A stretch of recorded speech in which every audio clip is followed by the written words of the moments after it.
do think a couple of things are true. Number one, the Republican Party is grappling with a new reality. We have a lot of voters in the party that do not vote regularly. They're low propensity voters. They turned out for Donald Trump. They like to vote when he's on the ballot. But even in the November election, you saw people show up, vote Trump, and then leave the rest of it blank. One of the things the party has to do is condition those people to show up even when Donald Trump is not the person they're voting for. Yep.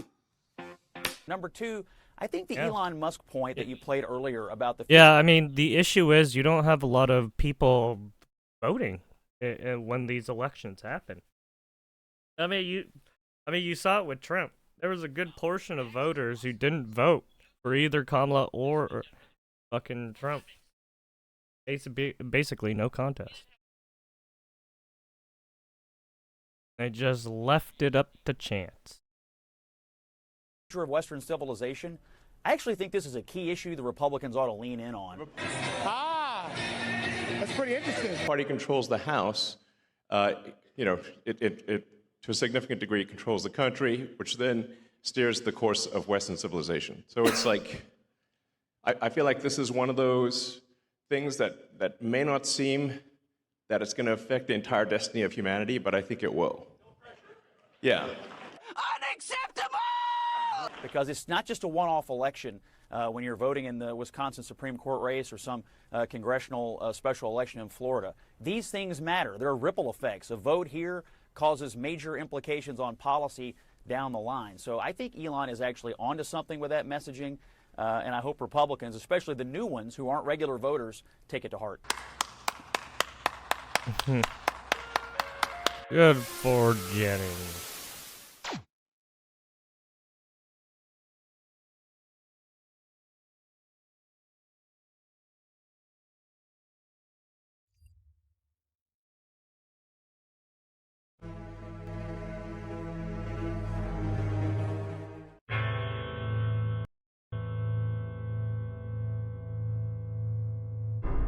Narrative.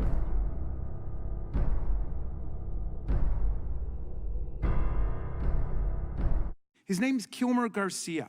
He's a Marylander married to a U.S. citizen who has a 5-year-old son with autism. And he went to pick up his son, but he was picked up first by ICE.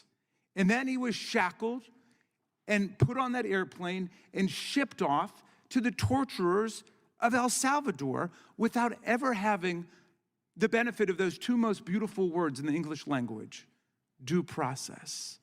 He never saw a judge. Nobody ever told him what he was being charged for. Nobody ever told him that there were any charges against him. And he was sent to a mega prison run by the self-proclaimed dictator of El Salvador. And yesterday, you know what happened, Mr. Chairman? The Trump administration admitted that it had made a mistake. He was not actually a gangbanger. He was not a criminal. It was all a mistake. If there'd been due process, maybe that would have been determined, but there wasn't. But they put him on that plane in El Salvador. Well, all's well that ends well, right? No. The administration says there's nothing they can do about it now because he's no longer in U.S. custody. Yeah. This guy who lives in my state. The guy married who to a lives in U.S. my citizen state. Oh, so you with want citizen him because children. you want him to vote He's for you. stuck with the dictator of El Salvador. Oh, that's Is that true? No, of course not. Here we go! A few questions about this deportation case. First, I wanted to clarify something that you said to Jeff a few minutes ago. You said you'd seen evidence that this man was a convicted gang member. In what court was he convicted and for what? This individual was an MS-13 ringleader.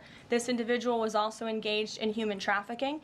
And I'm glad you brought up this point again, because I would like to point out that if you just saw the headline from the insane failing Atlantic magazine this morning, you would think this individual was Father of the Year, living in Maryland, living a peaceful life, when that couldn't be further from the truth. They didn't even mention in the title of that article, or even in the first paragraph, that this individual is an illegal criminal who broke our nation's immigration laws. Whoops. He is a leader in the brutal MS-13 so the gang, news and he is media outlet involved in doesn't human say, hey, trafficking, this and guy now broke the law MS-13 is a already. designated foreign terrorist organization. Foreign terrorists have no legal protections in the United States of America, and this administration is going to continue to deport foreign terrorists and illegal criminals from our nation's interior. Why, Eric, run away with you? This is all so sudden. Daddy, you don't even know him. You don't even know him. They're all the same. Spineless, savage, harpooning fish eaters. Incapable of any feeling. Daddy, I love him. But these people are sick people. These are people that God damn it. I think they hate our country. You want to know the truth? He's not illegal. He didn't do anything wrong. As his rap sheet says, he did human trafficking, probably murdered some people. Gave people drugs and shit. It's like, dude, what are you talking about?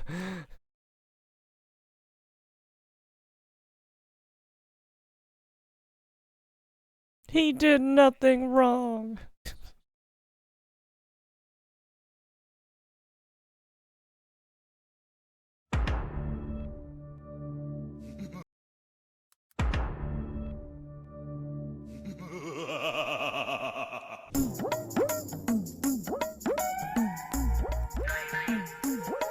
It's another activist judge who's making a stupid ruling. It just doesn't make sense. You know, I've been around since 1984, Lawrence, and a TPS, temporary protected status, is never temporary. Your coworker. And President Trump is going to do his job by the rule of law. The law says temporary status. Once the conditions in that country they're from, once the conditions change, then I mean, it says it in the name. It's a temporary status. Temporary status. For instance, if there's a hurricane and it devastates yeah, you have a limited amount of time. We'll give oh, that sucks. Until that country gets back on their feet. But it isn't meant to be decades long. So President Trump, who's promised American people, we're going to force the laws enacted by Congress and signed by a president. We're going to use the laws of this country to secure the border and enforce our immigration law. That's exactly what we're doing. Yes. Uh-oh. Whoopsies. Needs to be temporary in nature. We need to follow the rule of law and not some advice from an activist judge who makes a ruling, not based on law, but based on opinion. If you look at that decision, it's based on opinion, not the rule of law, and that's what we need to get back to. So look, we'll litigate it, and we'll appeal it, and we'll win.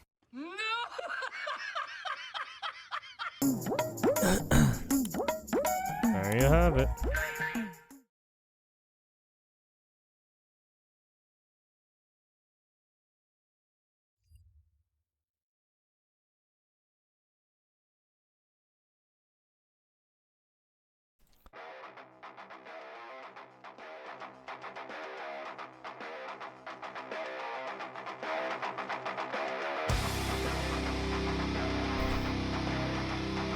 Reading an ebook on anti-gravity. Wow, how is it impossible to put down?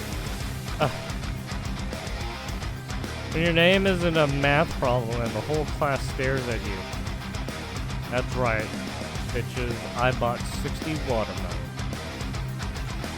Pizza commercials be like...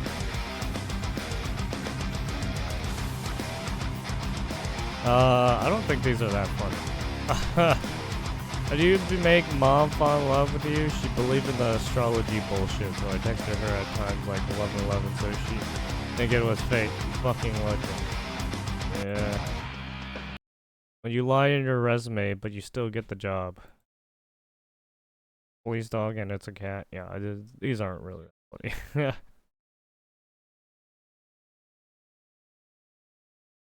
But good try. Watch this later. I don't know what this is about. Probably about video game industry.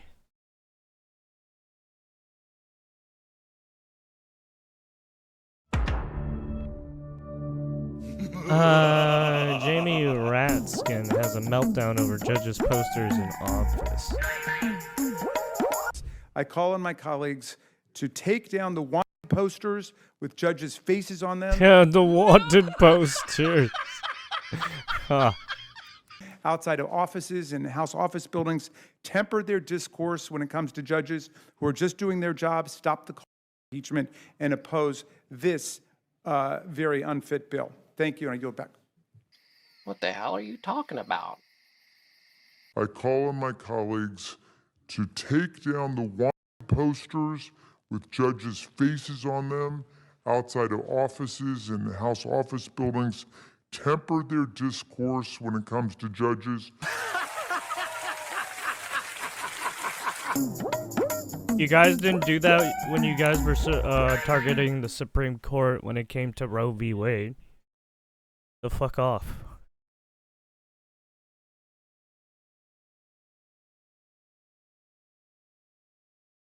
You lost your fucking chance. Get the fuck out. Or become a fucking body bag. I mean, it'd be easier for you to become a body bag so we don't have to deal with you. That's it.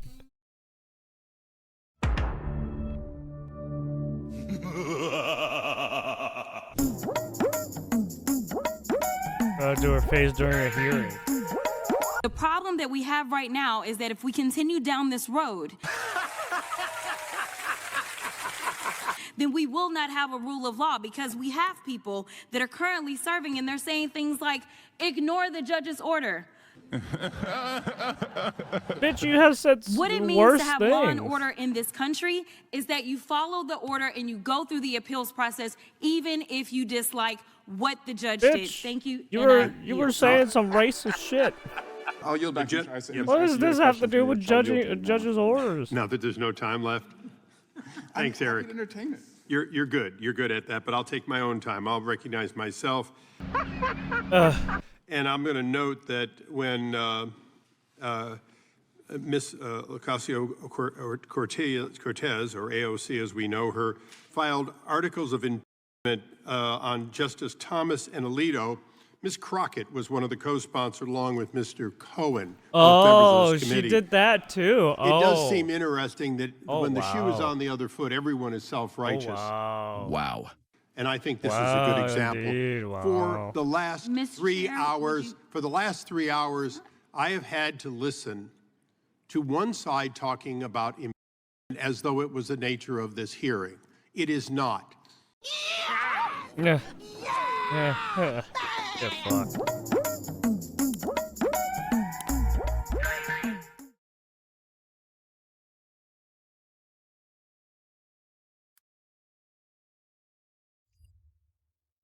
Get fucked, bitches. Go smoke your crack, you fucking weirdos.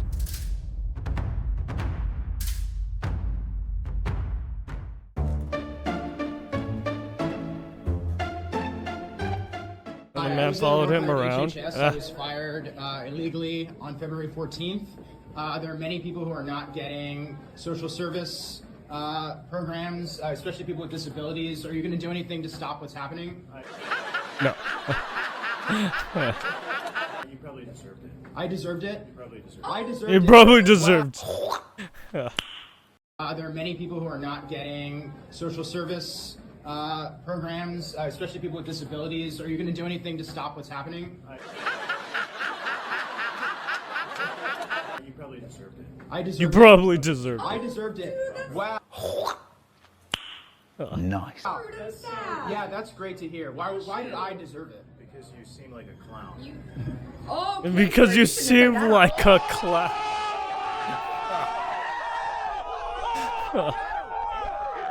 Because you seem like a clown. Okay. Oh, that lady behind him. Oh, okay, I see how it is. Friendly reminder. For when I said I'm okay and you... The dude is probably a blue-haired clown. Or rainbow-haired clown, I should say.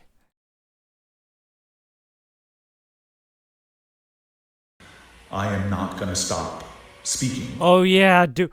Apparently this guy was literally filibustering today for like 24 hours straight or some shit. For some reason. I don't even know why. He just started I'm a not stop standing. filibuster. I'm going to go for as long as I'm physically able to go. Why? Through the night marathon floor speech to protest Trump. I had no idea. No food or bathroom. How Cory Booker's pulling off his Senate talkathon. Why? Speaking on the Senate floor.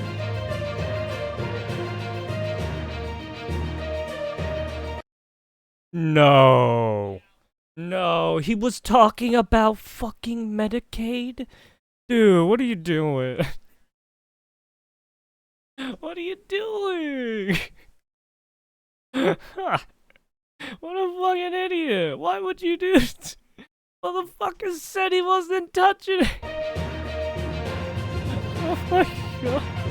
What a fucking idiot. He did this all for nothing. This is a representative, by the way. I don't even know which fucking state he belongs to, but holy fucking shit. Are you fucking serious? What a waste of money, by the way. This dude is getting paid out the fucking wazoo to be a fucking shithead? Are you kidding me? What is this shit? Oh, man.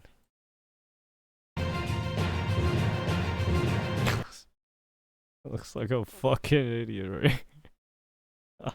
Here's another one.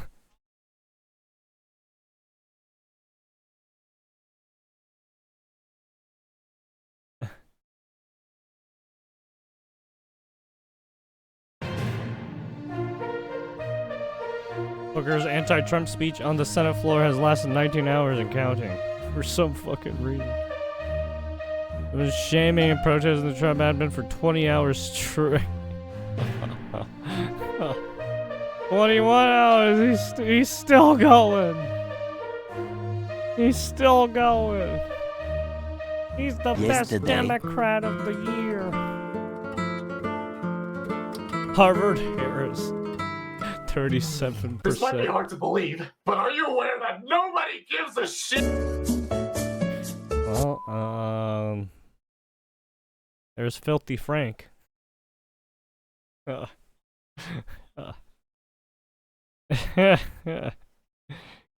screwed, motherfucker.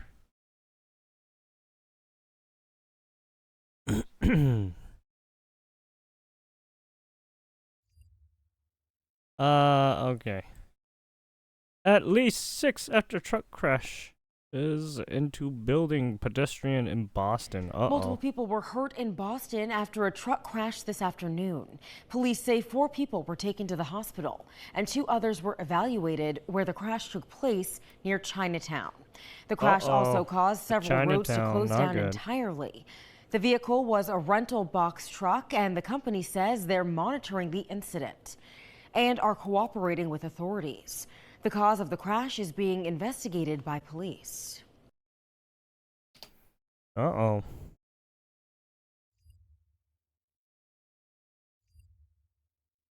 Crashing out to Boston. A sidewalk injuring 6. Box truck crashed into a building and a pedestrian in the Boston Chinatown, injuring at least 6 people, according to the city's police and emergency services. Let's see. Yeah, okay. 4 injured individuals were hospitalized. 2 in critical conditions, saved by EMS. Yeah. Truck was found inside wedged between a pole and building, shared Boston Fire Department. Authorities investigating whether it was due to a medical emergency. Wait, what?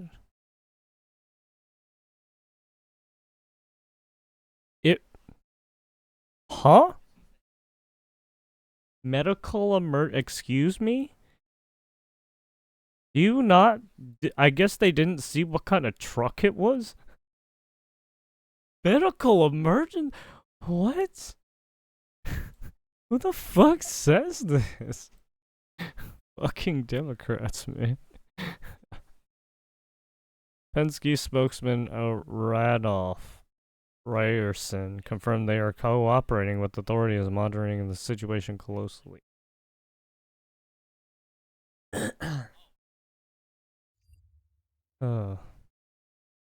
Apparently, the DOJ wants to seek death penalty for Luigi Mangione in CEO murder case. U.S. Attorney General Pam Bondi has directed federal prosecutors to seek death penalty against Luigi Mangione. Hey, it's me, Luigi. Accused of murdering United Healthcare CEO Brian Thompson on December 4th. Mangione faces federal and state murder charges, including the use of a firearm, which carries the death penalty. Prosecutors claim Mangione had a notebook expressing hostility toward the health insurance industry and intentions to attack executives. Bondi described Thompson's murder as a premeditated, cold-blooded assassination that shocked America. There it is. Shocking America. Not really. School shootings shock America more than that, to be honest. Senator Cory Booker's staff arrested for carrying a pistol on Capitol grounds. Uh-oh. Whoopsies. Dumbass. Staffer was arrested for allegedly carrying a pistol without a license on Capitol grounds, according to U.S. Capitol Police. A Batts, a 59-year-old staff member of Senator Cory Booker, was identified as the person arrested. All weapons are prohibited on Capitol grounds regardless of permits, as stated by police. Senator Booker's office has not responded to requests for comments regarding the incident. This is not good for him.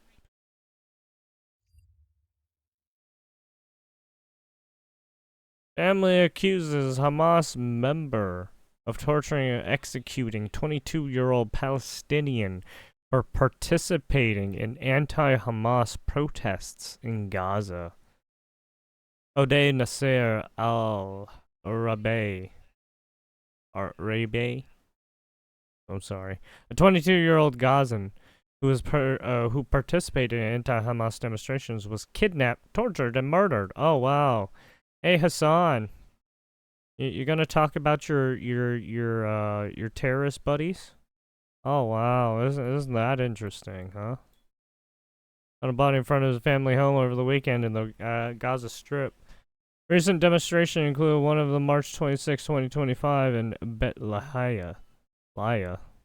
Protests the Israel-Hamas war and expressed direct rage as Hamas, who was governed Gaza since 2007. Al-Rubai had called a public demonstration and spoken out against Hamas on local social media, leading to a crackdown on Gazans who participated in protests against Hamas's rules. Mourners at Al-Rubai's funeral shouted anti-Hamas slogans such as Hamas out and the family members vowed revenge, while the family stated they dragged him and tortured him to death with all kinds of hard tools.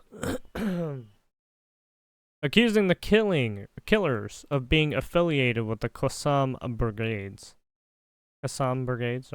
Hamas seeks to reassert control and deter further dissent, while some loyalists accuse Al-Rabat of treason, and others express fear that the events could ignite a civil war. I told you the fuck. Look, these terrorists, they will fucking kill you if you fucking do it. Hurt their cause. Like, they don't give a fuck. They're fucking feral animals at this point. They just killing people indiscriminately whenever they want. Arbitrarily. Hassan! Hassan! You gonna talk about your friend killers, huh, Hassan? Huh, terrorist propagandists? Your friends are killing people. Hassan! Okay. I'm sorry. Well, I'm not sorry to Hassan. He's a bigot, by the way. So, police release photos from the inside the Connecticut home where a man was allegedly held captive for 20 years. In February, an unnamed 32-year-old man escaped from the house in Westbury, Connecticut, where he was allegedly held captive by his stepmother, Kimberly Sullivan, for 20 years, prompting a police investigation and the release of photos from inside the residence, as reported by CNN. The alleged captivity and starvation by Kimberly Sullivan reportedly stemmed from unknown causes, leading to dire conditions inside the house. The man, who is 5'9" and weighed approximately 70 pounds upon escape. Holy sh! Dude, that's so bad. 70 pounds to be 5'9" and 70 pounds. You must be so fucking starved and emaciated at that point. Like, no water, no food. For like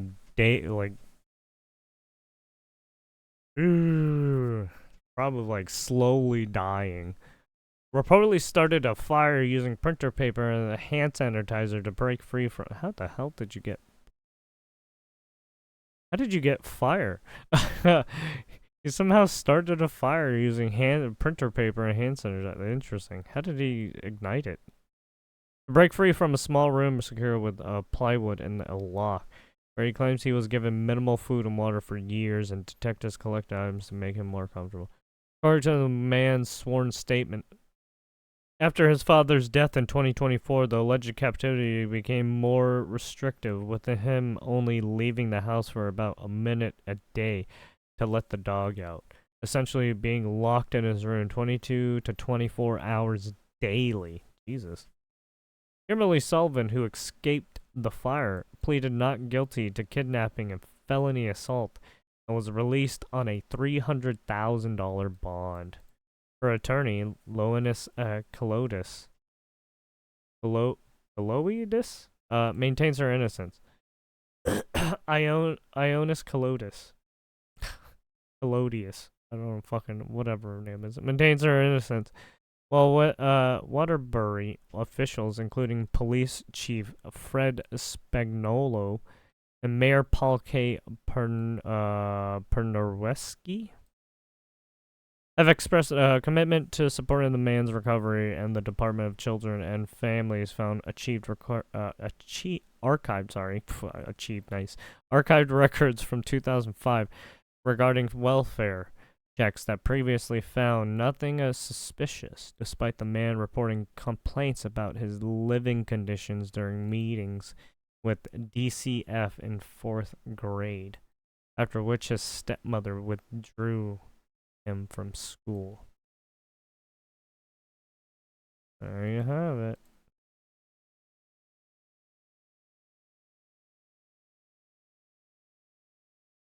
Man, they basically wrote like a whole paragraph.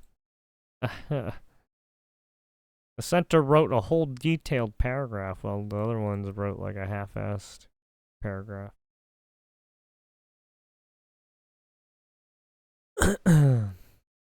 Well, the right is a little bit better, and that's like a good paragraph. Anyways, there you have it. Apparently captive for a while, got out, and was pretty fucked up when he got out.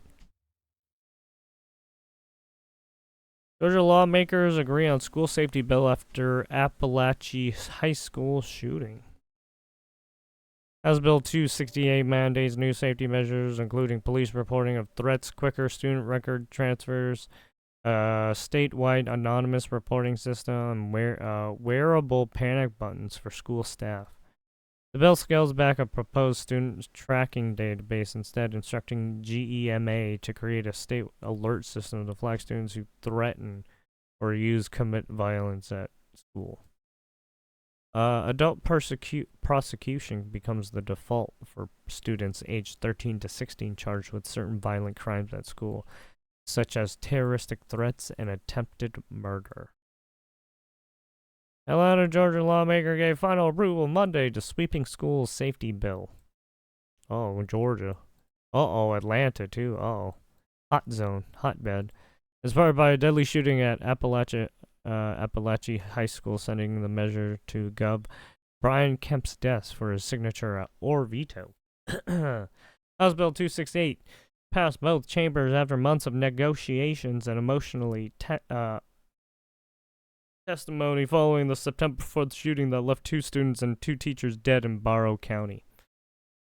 Backstory: lawmakers said the ability to track potential threats between districts was major priority after it was revealed that law enforcement in neighboring Jackson County had interviewed the accused shooter, Colt Gray, months before the Appalachia tragedy. The information was not shared with Barrow County school officials after Gray skipped 8th grade and enrolled there as a high school freshman. Oh shit. Whoops. Forgot to give some information. The bill also requires every Georgia school district to add at least 1 new position focused on coordinating mental health treatment for students. What we know, the legislation includes a broad range of safety measures, including mandatory police reporting to school when officers learn a child has threatened death or injury, quicker transfer of students' records between schools, and statewide anonymous reporting system, and the requirements for public school staff to have wearable panic buttons. Schools would have to submit electronic maps of their campuses annually to local, state, and federal agencies. One of the most contentious elements of proposed student tracking database managed by the Georgia Emergency Management and Homeland Security Agency. Oh, okay, that's GEMA. Was scaled back after strong criticism from both Democratic and Republican constituencies. Well, because they were overstepping their bounds. And now with this one, this is a little bit better, because now it's just a panic button. While the final version drops the broad collection of law enforcement, court, and child welfare records initially proposed, it still instructs GEMA to create a nationwide alert system. Yeah. Yeah, I mean, it's one thing to create like an alert, right, to give teachers panic buttons and shit. But it's another thing to be like snooping, I guess.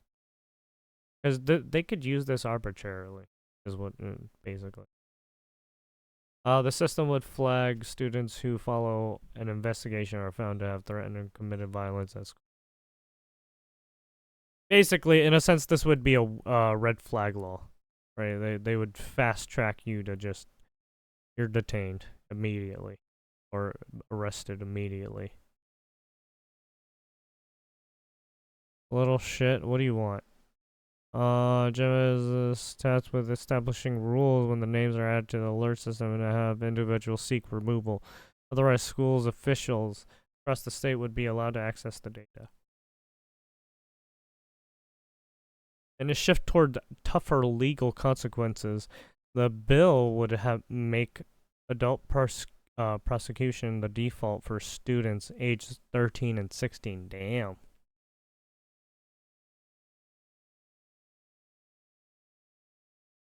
Kids are going to be starting to be tried as adults at age 13 to 16 now. How are you, Bromy? Hating you. Because I don't know why you're here. What do you want?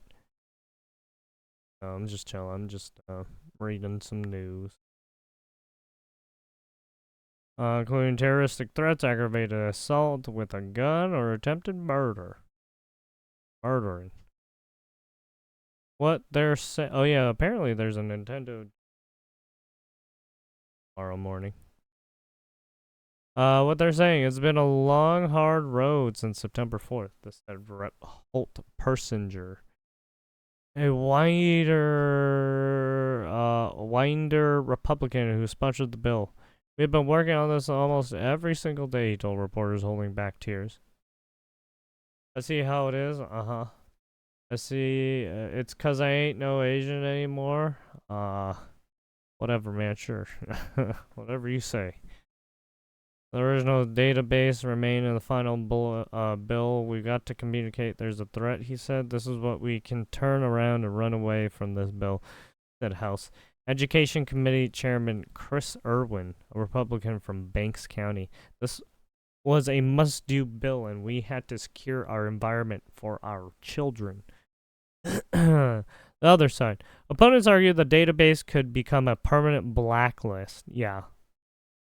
disproportionately impacting racial and religious minorities and offering no due process. Well, you didn't have to say impacting racial and religion.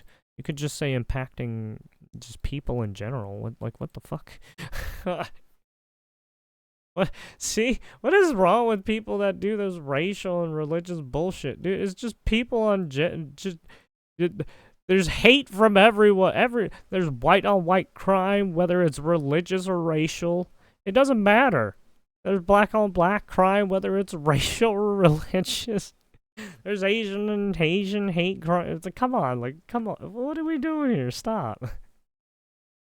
Just say people can be any person can be blacklisted from the fucking school system and they wouldn't be able to get an education, and now you have effectively turned them into like some kind of fucking gang member or something, right?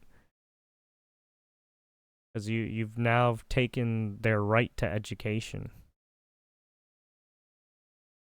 Disproportionately impacting racial and religious minorities and offering no due process.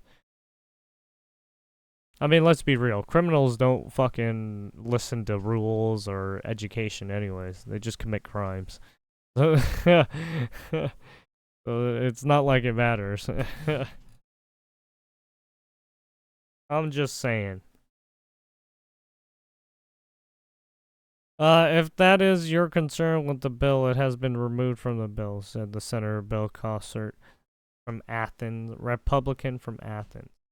There will not be a database kept with Gemma or anybody else. Students still have their school record, but there's not going to be some amorphous database that can haunt a child, even when they're really never acted on their immature comments, basically. Yeah, that too. Yeah, you would just have the system be tagging people constantly, and then like a red flag law reporting system, basically, yeah.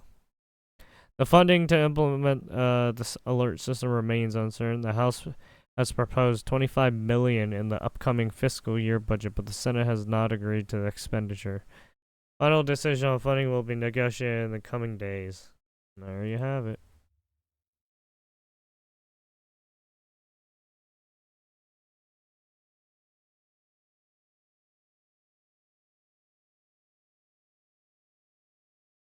Oh. First orbital rocket launched from mainland Europe.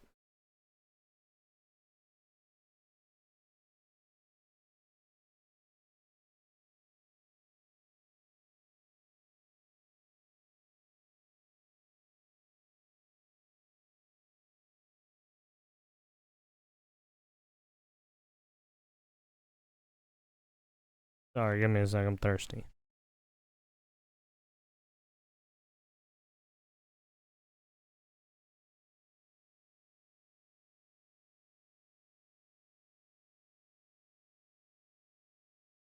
Unscrewed Spectrum test rocket's failure seconds after blastoff said to have produced extensive data nonetheless. Uh-oh. Boom. There it goes. There it goes. ISAR Aerospace had described the produced extensive data that the team is... Uh-oh, it's a little wobbly. Uh-oh. Uh-oh. Uh-oh. Oh! Oh, shit! Oh, shit! Oh, no! Ah! Oh, no, is it? Oh, okay. It went into the... Oh, there it goes. Impacted into the ice. Into the icy waters.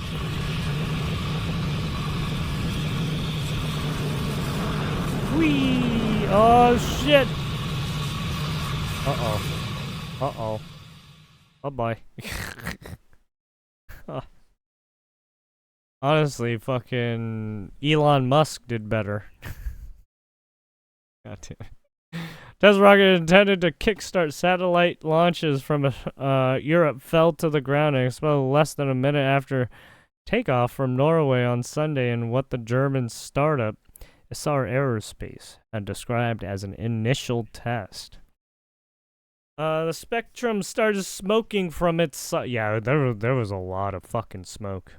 It crashed back to Earth in a powerful explosion just after its launch from the Andoya spaceport in the Arctic. Images were broadcasted live on YouTube. The unscrewed rocket was billed as the first attempt at an orbital flight to originate from Europe. Oh, huh. An orbital flight, but it didn't even make it to orbit. Well, it made it like, I don't know, 100 feet, 200 feet into the air and then fucking gave out. Including Sweden and Britain have said they want a share of the growing market of commercial space missions. Orbital rockets are designed to place loads such as satellites into or beyond Earth's orbit. Correct. Isar Aerospace, which had warned the initial launch could end prematurely, said the test produced extensive data that its team could learn from. The rocket lifted off from the pad 12:30 p.m. local time, 11:30 BST, on Sunday and flew about half a minute before the flight was terminated, Isar said. This allowed the company to gather a substantial amount of flight data. Oh, wait, so they just cut off the engine after that much? Isar said after the flight was determined at T 30 seconds, the launch vehicle fell into sea. Oh, yeah. So basically at T 30 seconds, it just gave out. So it looks like they didn't put a lot of stuff in it. Director General Yusuf Ashbacher posted on X, success to get off the pad and lots of data already obtained. I am sure Aerospace will learn a lot. Rocket launch is hard, never give up, move forward, even more energy. Spectrum is designed for small and medium-sized satellites weighing up to 1 metric ton. And although it did not carry a payload on its maiden voyage from the spaceport in Norway, the mission was intended to collect data on Isar Aerospace's launch vehicle in a first integrated test of all its systems, the Bavarian company said last week. Okay. How much is left? Just the company headquarters in Munich had previously said it would consider a 30-second flight a success, which while not intended to reach orbit on its first mission, the test marked the first commercial orbital flight from a launch pad on the European continent, excluding Russia. Excuse me, sorry. European countries have been relied on paying for launches from Russia's space stations, but the relationship has broken down since Moscow's full-scale invasion of Ukraine in February 2022. Yes. Before, they had to ask Russia for help when sending satellites and stuff into the space. Now that Russia did their thing to Ukraine, well, can't do that anymore now, can they? So they had to build their own.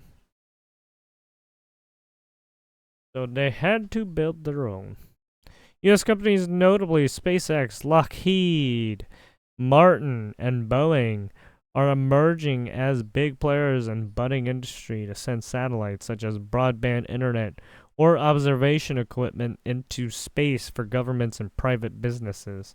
Chinese companies are also seeking to capitalize on a new sector. Many estimates suggest the global space industry could generate revenue from more than 1 trillion? That says 1 trillion, right? Yeah. 770 billion euros? Within the next 2 decades.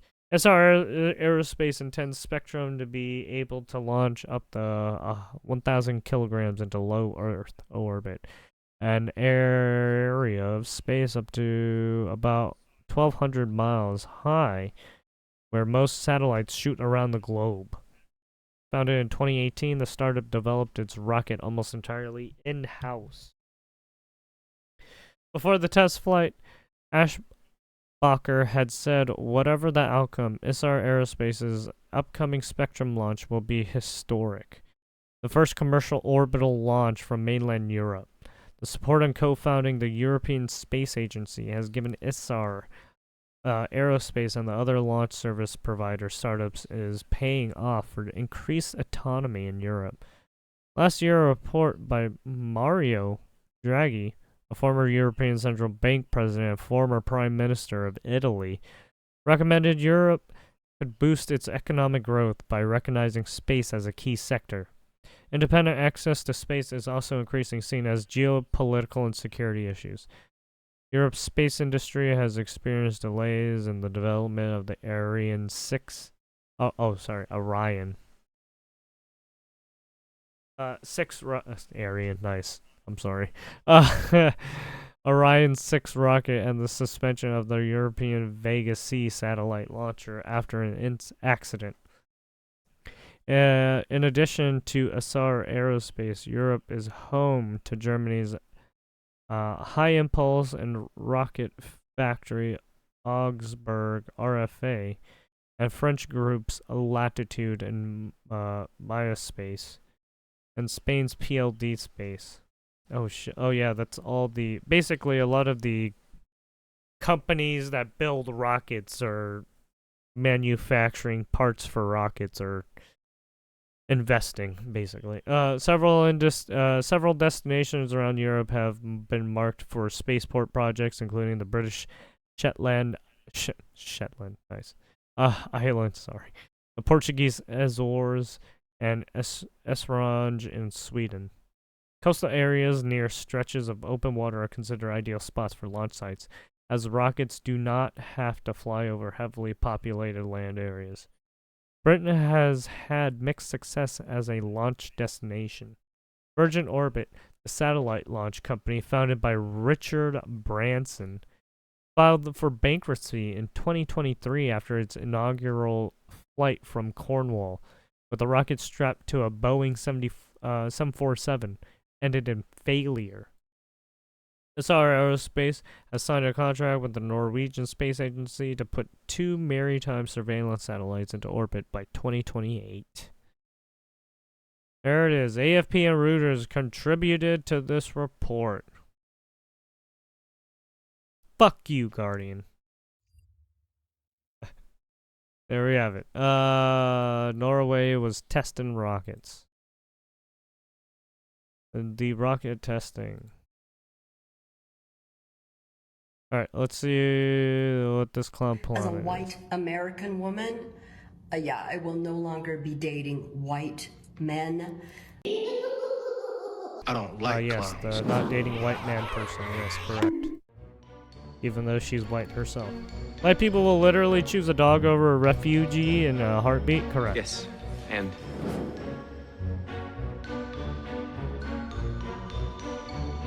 what does this say? Harvard abolished the white race. Oh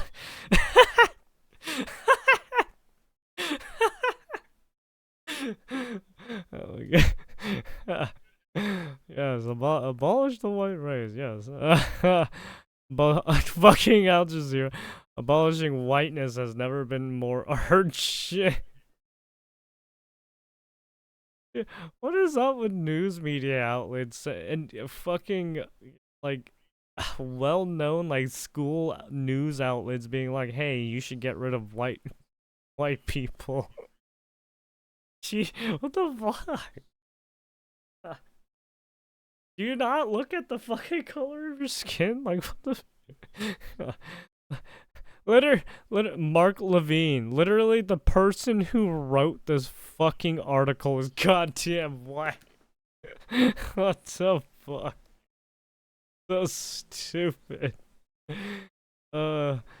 Abolish whiteness. Academic calls for Cambridge support. Dude, these people are fucking crack. Dude, they've been smoking too much crack. Like, I don't know what kind of fucking shit they've been smoking, but I feel like I should get some of that shit. My god. Yeah, these guys are high off their fucking ass. Oh shit. The white people may have to die. did I not tell you? Okay. Is it again?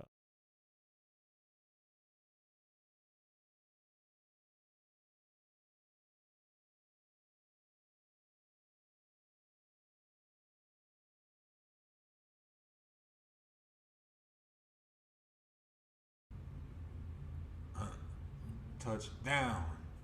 Paper? Unbreaded. Nope. Hold up. Touchdown. On paper? Unbreaded. Right. Write that shit down. Touch. I never give a shit. Never give a shit. This was never. This was never. Touchdown. Paper? Unbreaded.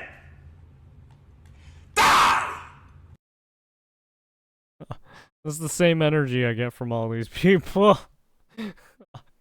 Die! Down. Paper?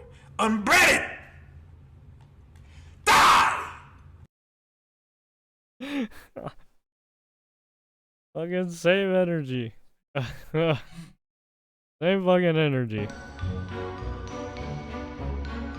Bunch of crazies.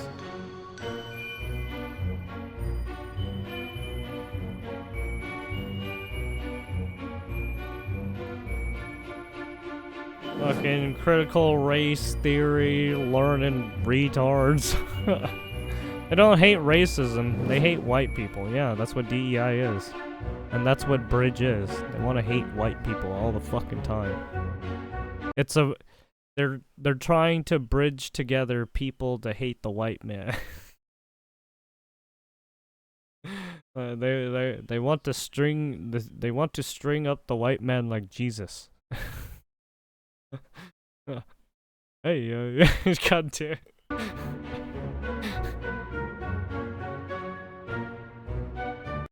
Hiking is too white, cycling is too white, our countryside are too white, our towns are too white, oh shit, our cities are too white, our countries are too white, our governments are too white, our education is too white, our art is too white, our movies are too white, our national sports are too white. There's a war being waged against the European race. They want to dispose of us.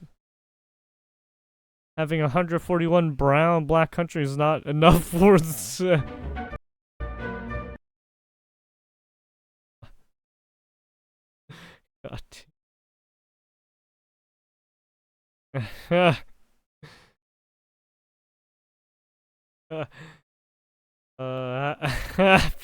Having this is a good one.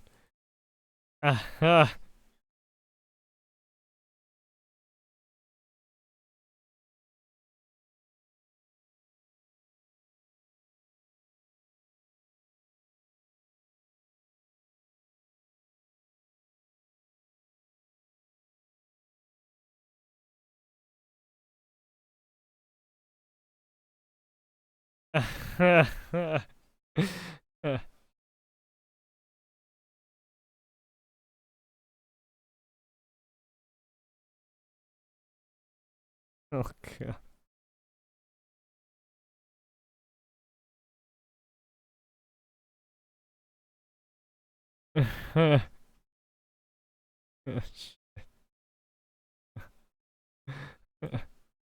Yeah, don't take my word for it. Take their word for it. God damn.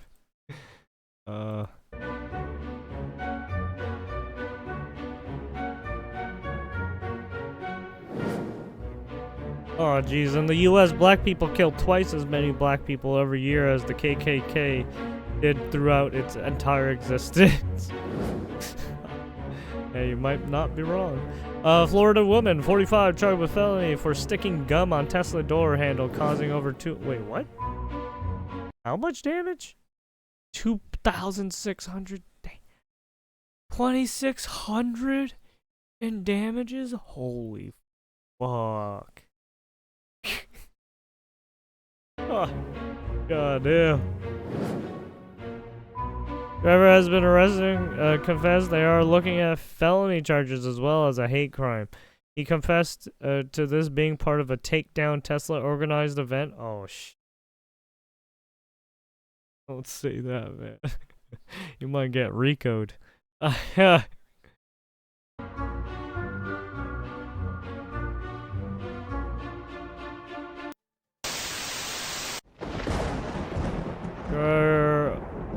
Of your father the devil, and your will is to do your father's desires. He was a murderer from the beginning. Write a check. You just bought a Tesla. I can wipe it off with a towel. No. Oh, this guy. It is a hate crime, sir. It is a hate crime. Did you write a swastika on there? I'm sorry you're upset. Did you write a swastika? It didn't even work. You are so fucking pathetic. I'm sorry you're upset. It didn't even work. Really? These lefties are vile. Let's go back to that interaction and see if this guy understands that the FAFO equation is real. The more you F around, the more you're going to find out. It's at the police right now. It's being fingerprinted. What do you mean it's being fingerprinted? Because they're trying to track you down. Thankfully, Facebook tracked you down. I said, I'm sorry. For what? And I For what? apologize. For what? I have nothing against For your what? car, and I have nothing against you. So why would you write a swastika on the Tesla? Race war! Race war! Race war! Race war's on, everybody! Obviously, I have something against Elon Musk, but that's not the way to show Elon Musk owns that car because it was bought and paid for. It was bought and paid for a long time ago. That's why it's misguided, and obviously, I did not intend to do this. Oh, he didn't mean to do No, it. I He doesn't didn't. like Elon Musk. He's since been charged with a number of offences, including criminal mischief and harassment. Because democracy basically means Now, this mindless vandalism from the left is nothing new, Government- nor are attacks against cars. They've been doing it for years. By It just the wasn't people, directed exclusively to Teslas in the past. of Here is the an oldie but a people, goodie. A lefty caught for keying the a people. vehicle because it had a pro-Trump sticker. I think but he's the more scared people of... are retarded. But the people But are the people retarded. are retarded. But the people are retarded. I'll just But say. the people are retarded. of the wife than the cops. Imagine being never married to spoken so this true. aging soy boy. Heavenly angels must envy your beauty. The green Toyota Tundra pickup truck that you walked up to, you don't remember what you did? What did you do to it? I scratched it. Why? Was it the bumper sticker? And she's got a sticker that says, "Let's go Brandon" or something. Yeah, I guess it infuriated me. That's the only Let's reason go you did it. You don't know who Brandon. owns the truck or anything? Yeah, that's Literally Was it a key? vandalized the Do you know car. which key you used? No, I have no idea. I'm guessing you know it's expensive. Caused to a repaint the misdemeanor truck. Did you crime, basically. And you should. Yeah. But I made a stupid mistake. Mr. Brothers, here's the unfortunate news. She wants to press charges, so I have to take you to jail, sir, so they should turn around. When you damage someone's property over $1,000, it's a felony. And Kevin we're training on you. For a felony criminal mischief. That's a Yeah. felony? It's about $6,000 to repaint the truck. He has to go to jail, and tomorrow morning we'll have first appearance in front of a judge. Yeah, people forget. Yes, that is correct. It is true. It is a felony to damage someone's car. Any building, anything, right? Anything over $1,000, that's a fucking felony. Well, I don't know. At least in this state, it is. I influence mankind. It's time to speak up. They're rolling Yeah, back don't do that. segregation. They are rolling back segregation. To be clear, the Civil Rights Act of 1964 is still in place and has not been disbanded. But we know what their goal is. There is always step one in a process, and we absolutely know what their goal is. This time, white people, we are the ones that are going to be on the front crossing that bridge. Do you hear me? We are the ones that are going to stand Do you hear in the me, white streets. people? Black countrymen have done their time at the front of the lines, and it is our turn. It is our turn to face the water hoses and to face the dogs and to face the tear gas because we have let this happen. Not on my watch.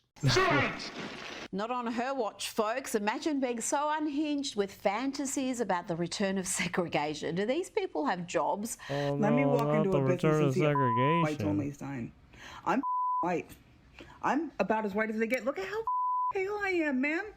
And I will use every ounce of that white privilege I've got to absolutely up their day. Fucking try it. We're sick of your shit. Destruction of property is a perfectly viable source of protest. No harming humans, obviously. Yeah. Human life is sacred no matter whose it is. But property is, these are just things. These are just cars. Dumbass. They're just cars. I wonder if Yeah, she'd call they're the just cops if I cars destroyed her that people Subaru. paid for their And blood, bad sweat, news, and white tears, men, these and then awfuls you will damage not them, and date then they you. have I to just hope you can cope with the devastation and fix pick them up the up again shattered because pieces you of your damaged it. life. Friendly reminder, I as a mean, white American good luck with that woman, one. That's a yeah, crime. I will no by the longer way. be dating white men. I'm looking for anything other than a white man. Okay? Just a heads up. Who needs this tender morsel? I found out today that somebody that I work with is a conservative, and he's somebody who's really intelligent, and he's somebody who works in climate tech as a super smart guy, somebody I would never have thought was conservative, and apparently he is. And it's surprising, and it's disgusting. But what's most surprising to me is the level of sudden hatred that I have for him. Sudden hatred for this man who I used to respect suddenly just went boop, and I hate him now. My dream is of eternity with you. I saw sexual assault with female hostages. Huh? Keith says things got worse for him after Aviva was released and that early ceasefire collapsed. The terrorists became very mean and very cruel and violent. More so. Much more so. They were beating me and starving me. Do you think they starved you or they just didn't have food?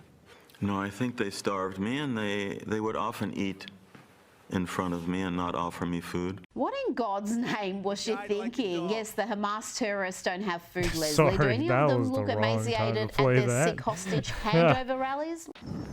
Eat. I'm not hungry. You lie. Just to please me. Joining me now is Sky News contributor Kosha Gator. Kosha, let's start with an incredible story. A toddler aged around 3 has been booted from a British kindergarten after being accused of abuse against sexual orientation and gender identity. Wait, and what? this poor kid is not alone. In the 2022-23 academic period, 93 other children in state primary schools in the UK were suspended or permanently excluded for homophobia or transphobia during that period. As J.K. Rowling noted Jesus. today, this Here we is go. totalitarian insanity. If you think small children should be punished for being able to recognise sex, you are a dangerous zealot who should be nowhere near kids. I can't help but agree with that. I mean, throwing kids out of preschool and primary school over gender identity sensitivities, that seems mad. The dreams of youth are the regrets of maturity. What's he doing? Good morning. Good morning. Palate cleanser. Did you just wake up from your nap?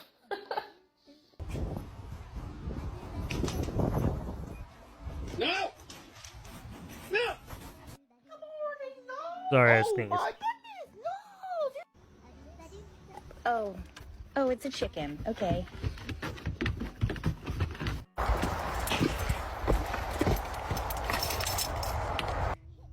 Ow! What are you doing? That okay? Another one?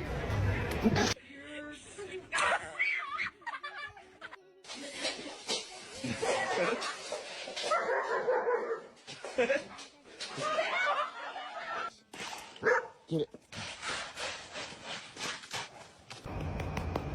All right. There you have it. What is that? He demands soul. Clown World. There you go. Let's see what else. Let's try to get all the news stuff. You barged into my house without my knowledge while I was sleeping. You walked into my room and banged down my door without my knowledge, without a warrant. Based on your psychiatric history. Yeah, which shows that I'm stable. This was one really sad, depressing story that happened over the weekend. So let's be clear right from the jump. This wasn't just a car crash. This was a slow motion disaster that could have and should have been prevented. Here is what we know. On Saturday afternoon, this silver car was about to take a right-hand turn onto Ocean Parkway when this blue car slammed into it. The force pushed this silver car out of the way, but the blue car kept barreling on, hitting 34-year-old Natasha Sada, her 8-year-old daughter Diana, 5-year-old daughter Deborah, and 4-year-old son Philip. Natasha, Diana, and Deborah were killed. Their funeral was yesterday. And the center of it all is an influencer by the name of Miriam Yermini, a woman with a long, disturbed history behind the wheel and apparently some serious unresolved medical health issues. Go try and accomplish something that's hard. You may win, you may lose, you may succeed, you may fail. I'll tell you what, you'll be better. To be successful at Wait, so she was a woman who wasn't supposed to even be driving? Now a mother and her 2 little girls are dead. A 4-year-old boy is fighting for his life. And the entire community is left asking, how the hell was this even allowed to happen? So this happened in Brooklyn, a quiet Saturday. Family was walking home, just doing what families do, normal peaceful stuff. Then came that Audi. And police say Miriam was driving with a suspended license, which already should have been a red flag. She allegedly rear-ended the Uber, lost control, and plowed into a mother and her 3 kids. And just like that, lives were destroyed. The mother and the 2 daughters were killed right there on the spot. Her son, just 4 years old, is critically injured and clinging to life in a hospital bed. You can't even wrap your head around this. 3 lives gone. 1 left broken and still fighting for his life. All because someone that should not have been driving was still on the road. Yeah, Natasha, Diana, and Deborah were killed. Their funeral was yesterday. The little boy still fighting for his life. This was just an innocent mother. She's probably just taking a walk, enjoying her Saturday. And it's just very unfortunate. It's really a shame. And my heart goes out to the family.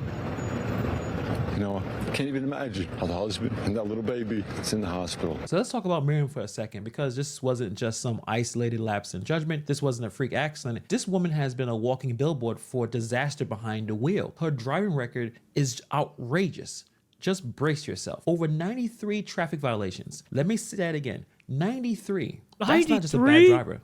That's a weapon behind the steering wheel. She has racked up over $10,000 in traffic fines, including 20 speeding tickets. She has been cited for plowing through red lights, ignoring stop signs, you name it, and somehow she was like still that driving. one guy who had 73 accounts Did she have a suspended because he license, kept but she getting also into trouble. reportedly had 93 moving violations and That $10,000 of unpaid fines. fighter How or does whatever. someone with a suspended license and nearly 100 violations still manage to be behind the wheel of a car? The system failed, obviously, over and over.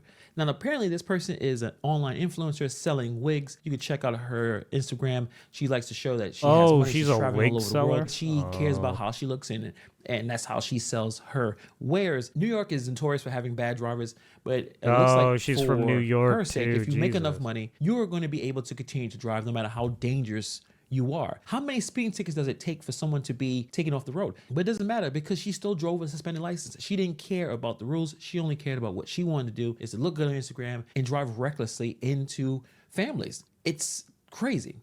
But it actually gets even more crazy. It actually gets into some surreal territory. So after the crash, EMTs say that Miriam told them that she was possessed. Her exact words, she had the devil in me. And she actually said it out loud in public after mowing down this family. And she posts some videos on Instagram. Now, many of those are not there. I think there were stories, but there was one that I found on TikTok. Try Let and me show you plead guys that insanity right now? She is currently getting a psych evaluation at Bellevue Oh, after she yeah. allegedly said some things to first responders Even though immediately she after the fucking crash.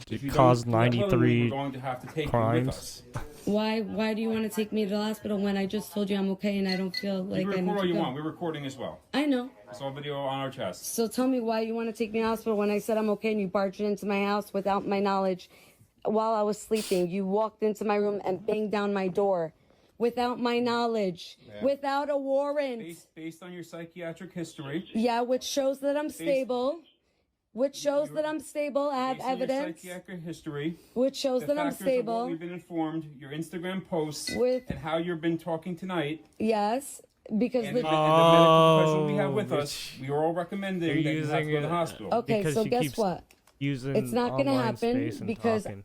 I don't feel like I need the hospital. Well, it's not your choice, unfortunately. It is my choice. I'm an Yeah, adult, and this is a don't free be country. like, hey, What is it? you The land of the free? use Twitter Or or the land anything of the like that. prisoners? You best be careful You're not a because prisoner. police officers I am are not moving checking. from my bed. If you guys have a problem with me exposing the truth, you can take it up with God. What's the truth? The truth is I'm good. Ma'am. Ma'am, can I get you close? Police officers nowadays, I would assume, have a division or have at least some people who are combing social media sites to look for criminals, especially when it comes to investigating for their work. So they are using Instagram and all those things because it involves their work. So best be careful. I have clothes on. I'm not going anywhere. This is my bed. You barged into my home without my knowledge, without a warrant, without even a reason to why you're here, without a validating excuse as to what the phone call was even about. Come on, get out of bed. And you're getting got. Look, this is all to show you guys why the agenda's never... She was reportedly taken to Bellevue Hospital for evaluation, and honestly, that probably should have happened a long time ago. You don't say you're possessed by demons after committing vehicle manslaughter unless something is seriously off. Oh, possessed or it's by possible that she's trying to possessed find by ways to get away demons with when this. you But just the mowed problem down is, some people. This wasn't the What? first sign. This was just the first time the world just stopped and don't listened. be like now, the interesting thing like is going another layer to fucking the Johnny story. Somali Miriam route. sued the NYPD back in 2019, alleging that she was assaulted by an officer when she was just 14 years old. She actually won that case and won that $2 million settlement. So let's just take a step back. Did she ever get therapy that she needed? Clearly something has been broken in this woman for a long time. Trauma like that doesn't actually go away. It festers, and left untreated, it can explode in tragic, unpredictable ways. She got the money, sure, but did she really get the help? Or did she just use this money to invest in the wig business? Is it possible that the money was just thrown at this damaged person and it was called justice? I mean, mental health is real, trauma is real, but let me be very, very don't clear, get me like, wrong, it does not it excuse is real, reckless but behavior. what she there did are was, many people who have been She's a through a criminal. lot of trauma and they don't get in behind Repeat a car offender. and run through red lights in Brooklyn, where there's tons of traffic, tons of people walking, but there's definitely something going on when there's this many issues with her not following the law. She's driving without It a looks like suspended she's got license. the There's a fucking lot crazy happening eyes here. too. So especially when this behavior kills Look at that 3 pic- innocent people. Jeez. And This picture looks like she's got the fucking crazy eyes.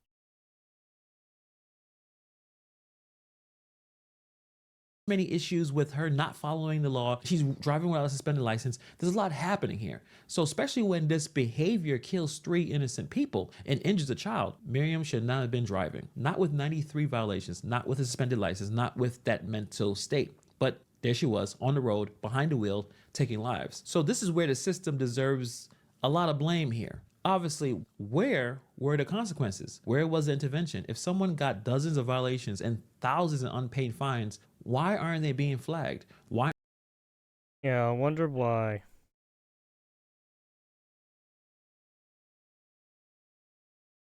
Alright, gonna do this.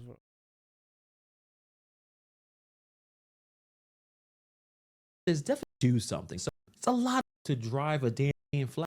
Why aren't the cars being seized? Why are there loopholes big enough to drive a damn Audi through it? This didn't happen in a vacuum. It's a lot of people that drive cars without a license, suspended license. Correct. People who should not be driving at all. Clearly, they don't know what they're doing, and they should not be behind the wheel of a car. So some people are calling lawmakers to do something. So let me know in the comments below if you agree with this. Just a short time ago at Brooklyn Borough Hall, local leaders and families who lost loved ones in fatal accidents spoke out for a new law that would put these speed restriction devices on the cars of these repeat offenders. They are calling for stricter traffic laws, harsher penalties for repeat offenders, and better systems for tracking suspended licenses. And it shouldn't take a triple homicide to start caring about who's behind the wheel. If someone's got a history like Miriam's, the system should be screaming, get off the road.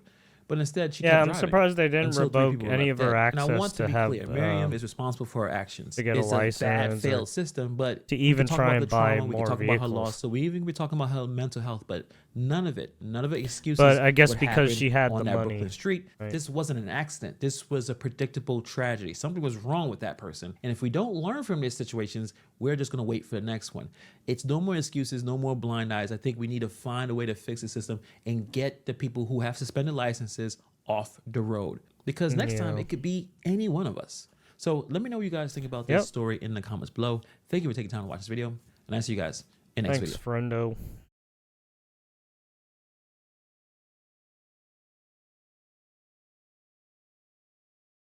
Yeah, there's a lot of people who are trying to use like mental health as an excuse, and it's just like, you fucking dumb bitch. Oh yeah, this police minor crash, heard about this one.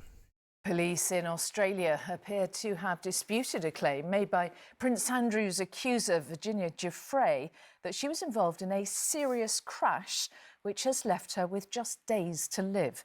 The 41-year-old, who previously alleged that the Duke of York had sexually assaulted her when she was a teenager, wrote on Instagram yesterday that her car had collided with a school bus. Well, Ellie Pitt is here. There are some conflicting details in this, aren't there?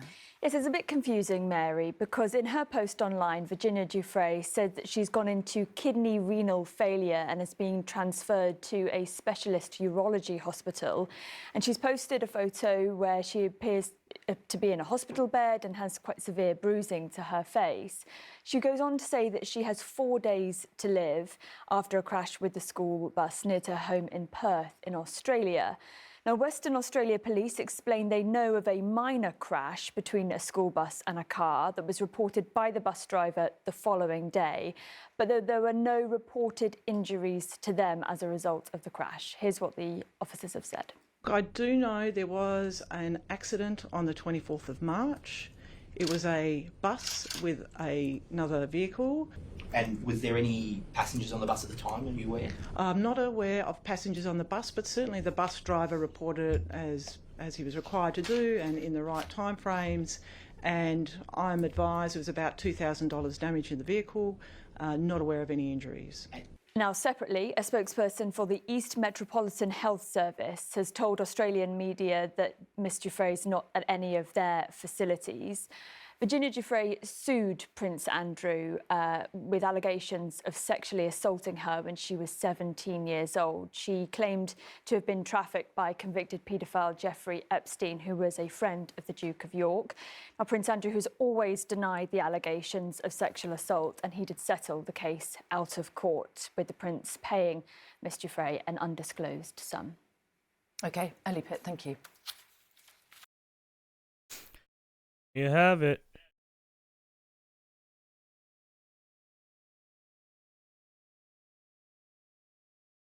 Prince Andrew getting caught up in the news cycle again. And we're going to turn now to that newly released video, the moment gunfire rang out in the deadly mass shooting in New Mexico. Chief National Correspondent Matt Gutman joins us with the... This dude has a full-on, like... Matt Gutman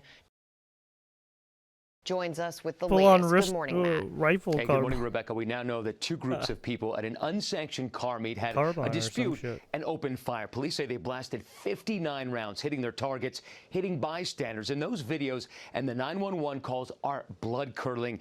They give you a sense of the chaos of those moments as first responders try to administer aid to the victims. This morning, that chilling new video of the moment that gun battle erupted in Las Cruces, New Mexico, which left 3 dead and more than a dozen injured. Gunfire shattering the night at this unsanctioned car show, where authorities say a dispute between multiple gunmen from opposing groups escalated into a firefight at a local park. Oh my God, I just witnessed a murder. Frantic 911 calls detailing the horror. Young Park, people are shot. Young Park. Police body camera video rolling as officers treat multiple victims, including a woman who was shot in the neck. Oh God, shot in the neck. Police recovering 59 shell casings from the scene. And authorities pointing to videos like this one where men can be seen brandishing AR-style rifles outfitted with flashlights. Why do they have rifles? What the fuck is going on? They're just open carrying all. To illuminate car stunts. There's a lot of stuff that's happening at these car meets that is extremely dangerous and irresponsible. Guns are involved where they're just out, they're used for different purposes, and no one bats an eye. 4 suspects, all but one of them juveniles, currently behind bars on murder charges. And one of those suspects It's a is only 15 juvenile years old. murder Now, New Mexico's charges. governor Yeah, has somewhere said the between state 12 to needs to address the fucking soaring rate of well, violent 12 to crime, like, especially 17? among juveniles. In Las Cruces alone, violent crime has spiked Well, it's probably like 46% 13 to 16 just in usually. 2024. Rebecca. That is a staggering statistic. Okay, Matt. That's what they rule juveniles. Or, well, 11 to 12 is, if it even gets that low. Thank you.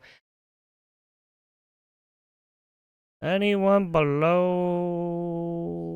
basically 17, essentially.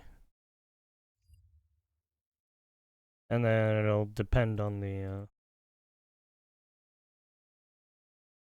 if they get ID'd or not on camera or not.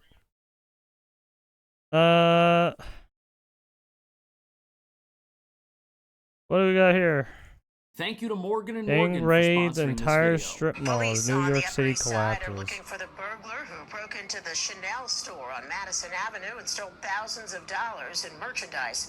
It happened just before 9:30 last night. The thief broke the front window. So, this store behind me was recently robbed, the windows smashed, but this is the second time thieves have hit this place within the last year. And while shoplifting is a problem at pretty much every store in town, stealing from a well-secured luxury boutique isn't something your average thief can pull off. However, because our laws don't criminalize theft below $1,000 in value, petty crooks here get unlimited practice perfecting their craft. And that's why it's only a matter of time before they're ready to try and rob a place like this.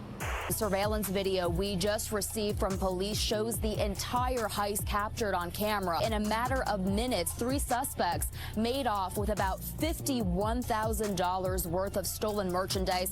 Right now, an active investigation is underway to find the 2 men who police say smashed the front window of the Chanel store just right behind me and got away with around $30,000 worth of merchandise. That window this morning all boarded up. That's crazy. $1 million? Police say Monday night, this man allegedly put $1.5 million of jewelry in a suitcase and tried to get away. Damn. It's really sad, but I mean, you know, it's normal that we hear it all the time. Yeah, these people are just getting walking out blatant with a bunch of They're jackets. just going in Sometimes even and the just whole fucking trolley grabbing full a of bunch of shit jackets. and taking A it. store robbery in Washington Heights caught on camera watches this man in a black coat quickly turns and sprays chemicals on the ground. It was here. He sprayed some over here. Customers seen walking in immediately coughing as the thieves then grabbed a pile of clothes at the display table and made their getaway. The thief doing a quick spin before flashing a gun to the employee to stop her from stopping him. Pepper spray, maybe? That's why.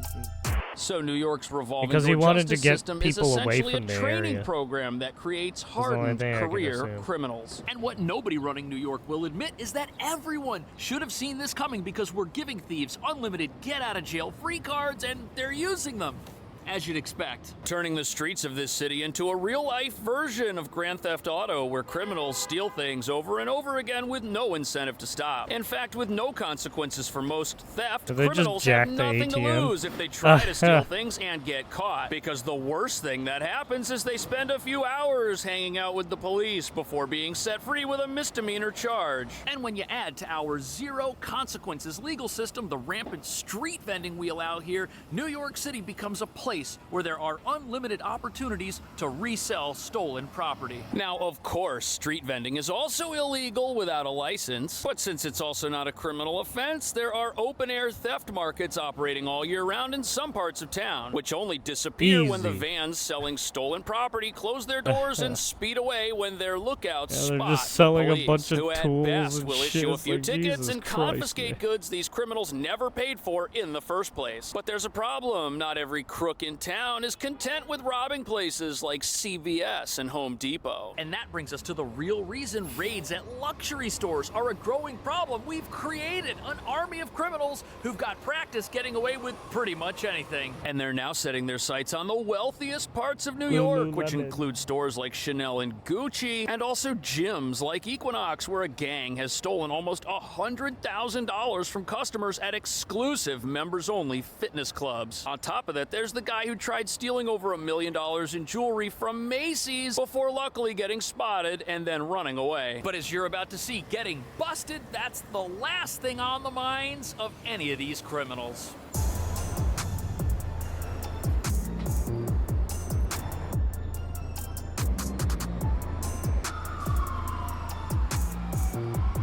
So here we are at the Chanel, which was just robbed. That's the window that the thieves smashed, and you'll notice that in this window right over here, the display cases are now empty, as is the case with a bunch of other stores on the street. It looks like these businesses know that criminals can smash these windows, reach in and just take what they want and escape with zero consequences, which as soon as is you exactly know what it's they on the did rise, right it's over here like, for the second gotta time in the hide last everything. year. The thief broke the front window with an unknown object and grabbed about $12,000 in goods before getting away. This is the same Chanel store broken into last October by two men with sledgehammers. So the worst thing about these heists is there's absolutely nothing sophisticated about them. These are just smash and grab robberies. And yeah, that's the easiest way to do which things. perfectly explains why What do none you of these mean? stores want to risk keeping merchandise near their windows anymore. Unless they've now got full-time security guards, which this Chanel also has. But before we get into the details of who these criminals are, you've got to understand something, which is that these guys are absolutely fearless. These stores have the most sophisticated security cameras you can buy. And the reason some of these larger display cases by windows are empty is because it doesn't make sense to have a few $100,000 sitting right here if criminals can take it and then escape in just minutes without getting caught. Police have absolutely no leads. And to make matters worse, this is the second time this same exact robbery has taken place at this same exact store. 'Cause they're Just all a few masked months up. ago, criminals They came here and got, did the exact same thing. All the damage left gloves behind is just on and eye-opening. shit. Police were canvassing the area both in and out of the luxury Like store. if you don't have just someone to trying like catch them like at surveillance that video. time, Now, you're 3 fucked. purses were stolen, valued at $10,000 each. And I'd be willing to bet it's the same exact criminals. Nobody was caught then either, and they got away with it once. Why not try again? Now, yes, smashing this window and stealing an entire display rack full of expensive goods, that's going to get you in a lot of trouble. You'll go to jail for that. But the way our city looks at crime is that the attempt to do that, just breaking the window, well, maybe that's just vandalism. Maybe these are just reckless punks that don't have any respect and wanted to break something. Maybe they weren't trying to get in there and get their hands on millions of dollars worth of stuff. This is what's happening, and our police chief knows it. We're letting criminals off the hook, dropping charges against them. Nobody gets prosecuted for anything. And the reason criminals are going after stores like this is because they know they're going to get the benefit of the doubt if anything bad happens. Bad for them. Obviously, robbing these stores is wrong. Nobody should do that. But these criminals, even if they get caught, usually nothing happens to them because our justice system doesn't see their actions as being wrong. But even though the 2 robberies on this block full of luxury stores took place in the evening, you'd be kidding yourself if you thought our criminals cared about operating under the cover of darkness. Because believe it or not, stores like these have been ransacked for much larger amounts of money during broad daylight. Investigators say in a matter of minutes, 3 suspects made off with about $51,000 worth of stolen merchandise from this Gucci store. Now, this robbery happened at the meatpacking district location. So about a year ago, February 2024, the Gucci store in Lower Manhattan was robbed at lunchtime. The thieves, they went right in the front door and they escaped, driving away in what was apparently a stolen vehicle. A heist which landed them over $50,000. Why would they ride in and their? It took just minutes. I mean, And they're gonna if they're gonna do a crime, they're gonna do a crime before they do back across do state lines another to crime, New Jersey, right? revealing that New York's lax justice system now attracts criminal tourists who come here to Repeat steal offenders. instead of doing it in their own That's how it states. is. But while these thieves who've been raiding these luxury stores are obviously professionals who know what they're doing and know how to escape, the amounts that they've stolen pale in comparison to what one guy almost made off with from Macy's, of all places. That's crazy. $1 million? Police say Monday night, this man allegedly put $1.5 million of jewelry in a suitcase and tried to get away. But an employee, quote, confronted him, and he ditched the jewels and got away. It's really sad. Can you believe that? $1 million in jewelry. This guy walked in and had that stuff in his bag, was spotted, and then fled and escaped. Nobody has any idea who he was. The guy just walked into the store like a regular customer and lurked until he saw the right moment to strike. Now, obviously, part of the problem here is that people are allowed to shop with their own shopping bags in this city. That's a law, which allows criminals to enter businesses and hang out with an empty burlap sack and then fill it up and try to escape when they see the right moment. It's also kind of impressive that Macy's didn't have any security guards watching this individual as he was prowling around the store, approaching the jewelry counter of all places. But the common thread gluing all of these heists together is the fact that everybody escaped and nobody was caught, which means we've obviously got a major deficiency when it comes to the presence of law enforcement on our streets. And even though we've got security cameras everywhere, all they do is show us that people wearing masks stole something after the fact. And this lack of police tells our criminals that even if they do get caught trying to steal something, the person who having catches them people smashing mask the glass up and window shit probably and, won't be a police officer. And since during there's the no whole police around COVID to thing stop didn't crime, really the help. types of crime we're now Right? experiencing here were unheard Right, of lawmakers? just a few years ago.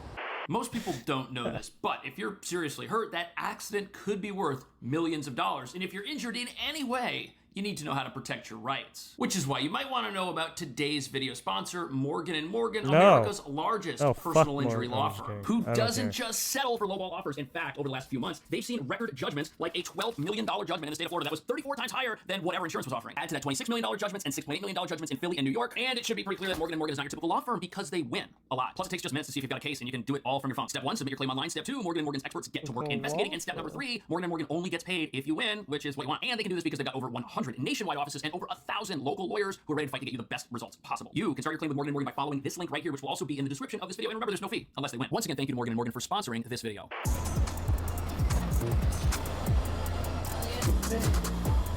So here we are at an Equinox, and I have no doubt that the water mugs and the man purse displayed in the window here cost way more than they should. But when thieves rob a place like this, that's not actually what they're after. No, the $83,000 stolen by criminals frequenting high-end gyms like this didn't come from the merch being sold here. No, instead that money came from the credit cards and valuables they stole from other patrons of that gym. And part of the reason theft here is such a problem is because since nobody ever gets punished for it, what ends up happening is otherwise law-abiding people get converted into members of the criminal underworld. And this usually happens the moment a crime of opportunity presents itself. It's really sad, but I mean, you know, it's normal that we hear it all the time. I see always people walking out with a bunch of jackets, sometimes even the whole trolley full of jackets. I have seen people here who have city jobs, you know, and have good income and everything, but if they see a merchandise left by mistake on the counter, they will grab it. He says stealing has increased since the pandemic. So here we have an interview with a jewelry store owner, and he says that everybody in his store could be a criminal if the right opportunity presents itself. If he leaves something out on the counter, somebody with a good job that makes plenty of money, they'll actually steal it, which explains... Yeah, just like this guy. Good job, Mr. Pancakes. Yeah, we find them eventually. Where are the gerbils? Where are the gerbils? Mr. Pancakes. Why people could eventually figure out there's a massive theft opportunity at a place like Equinox. People are learning that they can commit a just crime goes around of hitting up opportunity and likely get away with pet it stores and unscathed. steals And this store owner animals says and he's lets seen them out. people steal armfuls of jackets from nearby clothing stores, which explains why many stores now chain their merchandise directly to the rack. It removes the opportunity to put something on and wear it out, or to just carry it out. Criminals know that nobody's calling the police over $50 jewelry items or $100 jackets. It's just not happening. We don't even have enough police to respond when stuff that's worth tens of thousands of dollars gets stolen. And this is a problem because as crime spirals out of control with robberies at gyms, independent businesses, luxury boutiques, police are getting called to go everywhere at once. But since they can't be everywhere at once, those crimes go unsolved. And what that does is it causes the criminal underworld to grow, and as the criminal underworld here grows and goes unpunished, punished, that causes our police force to shrink. And the police commissioner is eyes wide open as Well, yeah. Also, you didn't. It doesn't help that you had a lot of people say defund the police and not want to help fund the police and yada yada yada. And don't get me wrong, some police officers have Why do you think that have is? gone Is off it the maybe deep end. because they don't think it's worth it to get up every day and put their lives on the line to stop a criminal underworld? Our laws It's just a perpetuate. struggle. And look at this, before officers even finish their paperwork It's a struggle after arresting bus someone, with, that person gets released and they're back out on the streets ready to reoffend. And the reason that happens is because back in 2020 we decriminalized many offenses, which means people no longer go to jail when they do stuff that's wrong. And not only does this article quote police officers saying that this is demoralizing and defeats the whole purpose of their jobs, creating a legal system that chick was stealing a whole case of beer in her fucking bag. This whole defund the police movement that short-staffed them to begin with. There's 12 detectives in counterterrorism right now. Are things falling through the cracks? Not yet, but the question is, do you wait till it does? Monroe says current detective staffing sits just under 5,000, 2,000 fewer than before 9/11, and so far... So we have 2,000 less detectives. You know what detectives do? They go to places where thugs smash windows with sledgehammers and steal tens of thousands of dollars worth of merchandise. They go to Equinox, where criminals have a habit of raiding lockers and stealing from patrons, and they try to track those criminals down and hold them accountable. But that's not happening anymore. And criminals know this. Right. They know there aren't enough cops around to catch them. We've only got enough police to go after the worst offenses that happen in Also, just look at some of these police members.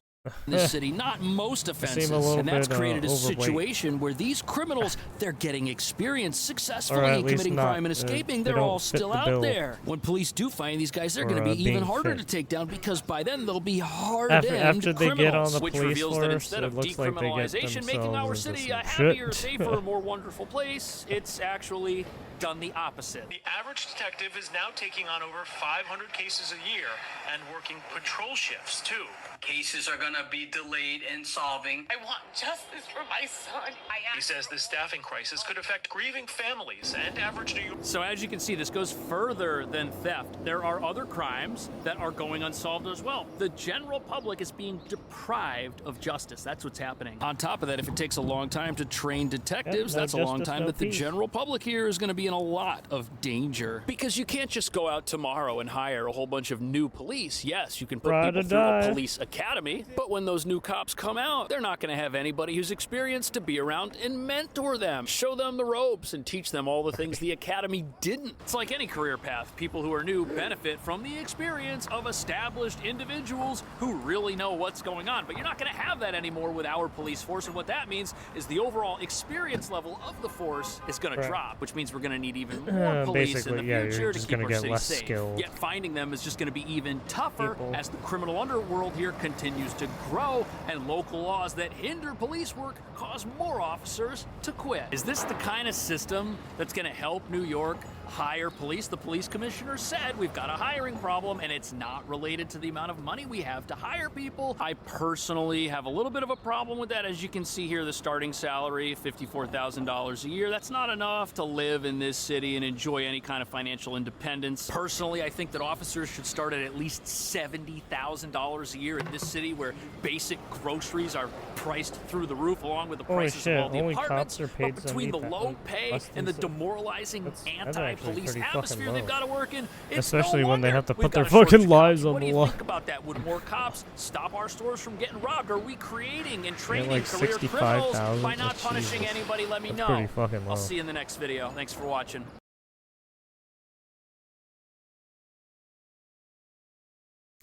Well, there you have it.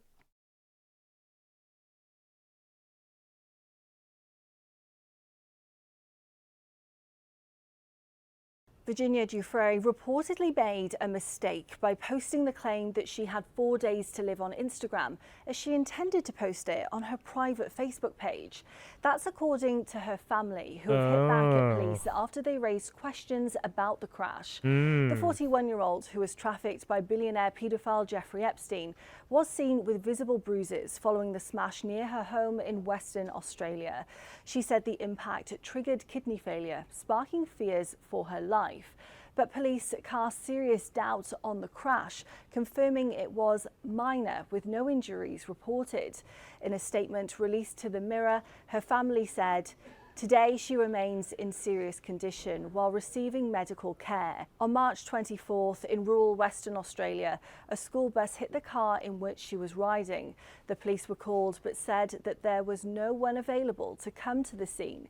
They asked if anyone was injured and suggested that if they were, they should make their way to the hospital." The statement continued, "The school bus driver had a bus full of distraught children and left the scene to get them back, saying he would file a police report, which he did later. Virginia was banged up and bruised and returned home. Virginia's condition worsened and she was admitted to hospital. Concerning her Instagram post, Virginia thought she had posted on her private Facebook page. Virginia's spokesperson confirmed she was receiving medical care after the incident. Virginia and her husband, Robert, a martial arts instructor, split recently after 22 years of marriage. She now claims to be estranged from her children. Virginia sued Prince Andrew in 2021, claiming she was trafficked and forced to have sex with the Duke on 3 occasions when she was a teen. The royal has always denied the allegations, but settled out of court in 2022, reportedly paying millions to avoid a humiliating trial. Epstein died in jail in 2019 while awaiting trial on sex trafficking charges. Maxwell is serving a 20-year sentence for her role in the abuse. It is. All right. Is that it? Okay, now we get why people don't like Bill Burr anymore. I think because he's gone. Imagine Bill Burr. What He's I gone. don't get is He's the gone amount a of little veterans off the deep end. the people in the armed services that He died just sounds trying like the to Grinch stop now. Hitler. He just sounds and then like a this guy comes sour in, old you know, man. and does that while being an immigrant too, which is kind of the whole thing. Just none of it like. Also, his tracks wife how is- you can be the support the troops. is a Trump You know, hater, too, America love it or apparently. I leave don't it. know. And then this guy comes in and gives a shout out to Hitler. Bill Burr has been on a woke tear lately, and people on the right are saying we're done with him. He's been completely radicalized. Curious what you're going to think. Welcome back to the JP Reacts channel, my beautiful freedom-loving friend. This is where we call out lies, hypocrisies, corruption, and highlight the amazing work of other freedom fighters because truth conquers. One of my all-time favorite comedians, Bill Burr, has just been on a woke tear lately. And you can see comedian Jeff Dye has posted this. He's on some sort of media tour going on so many big shows. Bill Burr in GQ magazine, Bill Burr on The View, Bill Burr making fun of nerds while starring in Star Wars, Bill Burr posting videos of his wife, expensive stuff, pretending to be a working class guy, Bill Burr being on the Breakfast Club show. So on this latest media tour raises a couple questions. Has he completely lost it, completely sold out to the woke mind virus? And why is he doing all this media with these talking points? Is he controlled? Why is he doing this? So in the opening clip, you saw Bill Burr referencing Elon, analogizing him to Hitler. Back in the day, Bill Burr just seemed to be a regular comedian, brilliant comedian, basing his comedy on truth. Now he seems to turn his back on truth, and he does the woke talking points. Case in point, he is now living in hypocrisy with himself. So you take a look at one of his old bits, you'll see here in a second, where he's talking about people saying he's like Hitler and making fun of that, to now saying Elon's like Hitler, where now Bill Burr isn't making the joke, he is the butt of his own joke. It's always he's the next Hitler. He died like, what, 75 years ago? Nothing quiets a room like dropping the H-bomb. This guy sieg-heiled twice. Veterans that, people in the armed services that died trying to stop Hitler. And then this guy comes in, you know, and does that while being an immigrant too, which is kind of the whole thing. Just none of it like tracks how you can be the support the troops, you know, America love it or leave it. And then this guy comes in and gives a shout out to Hitler. It's great that Bill can laugh at that, not necessarily based on humor. But what are people saying about Bill Burr now? Now, it kind of pains me to see the comments here because I love his comedy, at least all his comedy that I've seen. I certainly can't say I agree with his talking points, nor can I say that I think his talking points are authentic to him. We know how the woke mind virus works. But I'm never one to throw the baby out with the bathwater. It's like, he can have different views than me. I can still like his comedy and just disagree with his views. But has he completely sold out? Here's what some people in the comment section are saying. Just embarrassing. Imagine telling this guy 5 years ago that he would be on Charlemagne the God's show calling Elon Musk a Hitler fanatic. Bill Burr is a effing idiot. His wife has destroyed his brain. Bill Burr has become what he hates because of his controlling, progressive, racist wife. He's a cuck. Wow, more of a hypocrite than I realized. Most comedians are spineless. Used to love this guy. I've never seen someone sell out so anybody fast. in like the Now, him Hollywood, being a Hollywood famous guy, he's got sphere, his cartoon some of these show, people are he's in spineless. movies, so yes, he made a OnlyFans name for model himself found as brutalized a on tried side and of the true road in comedian, Dubai. Oh yeah, and this one. just Yeah, being I heard real, about he is absolutely a we Hollywood read guy that now. story already. So him selling out, is that to keep his position in Hollywood? Is there blackmail on him? I don't know. I can say it's extremely suspicious. He's making the rounds, doing all these interviews on these big shows when he's normally not doing that. He's normally not on a media tour. And he recently went on The View. The View, the most mockable women that deserve to have jokes made at their expense in the world. And he's just there talking about problems with Elon. Data right now, and they're coming out with like the VCR. And I think Elon has got the rockets going because they realize there's other Earths out there, and they're gonna trash this one, and because they don't have any concern for it, and they're gonna move on to the next Earth. Doesn't have any concern for Earth. Kind of reality check. Elon certainly believes in climate change. Thus, he's created the biggest electric car company in the world. So to say Elon doesn't have concern for the Earth maybe is a little less than accurate. But there he is with the little gaggle of clucking hens on The View. What many of us would consider the most pathetic show, one of the most propagandist shows in the world, and he's there taking them seriously. This comment, young Bill Burr would hate old Bill Burr. More comments, I know, so disappointing. Virtually unbelievable. Imagine what old George Carlin would be like. How pathetic on his part. Same with Howard Stern. These guys sell out. So these things that we know, if you think about for yourself, You're never gonna Elon get is a, Hitler, Trump is George horrible. Carlin again. These things we know, if you think about them, you can't possibly buy into the narrative as it's fed to you if you're remotely thinking for yourself. Thus, we see people on TV, the Rachel Maddows, the Whoopi Goldbergs, and we know they're selling out. They are selling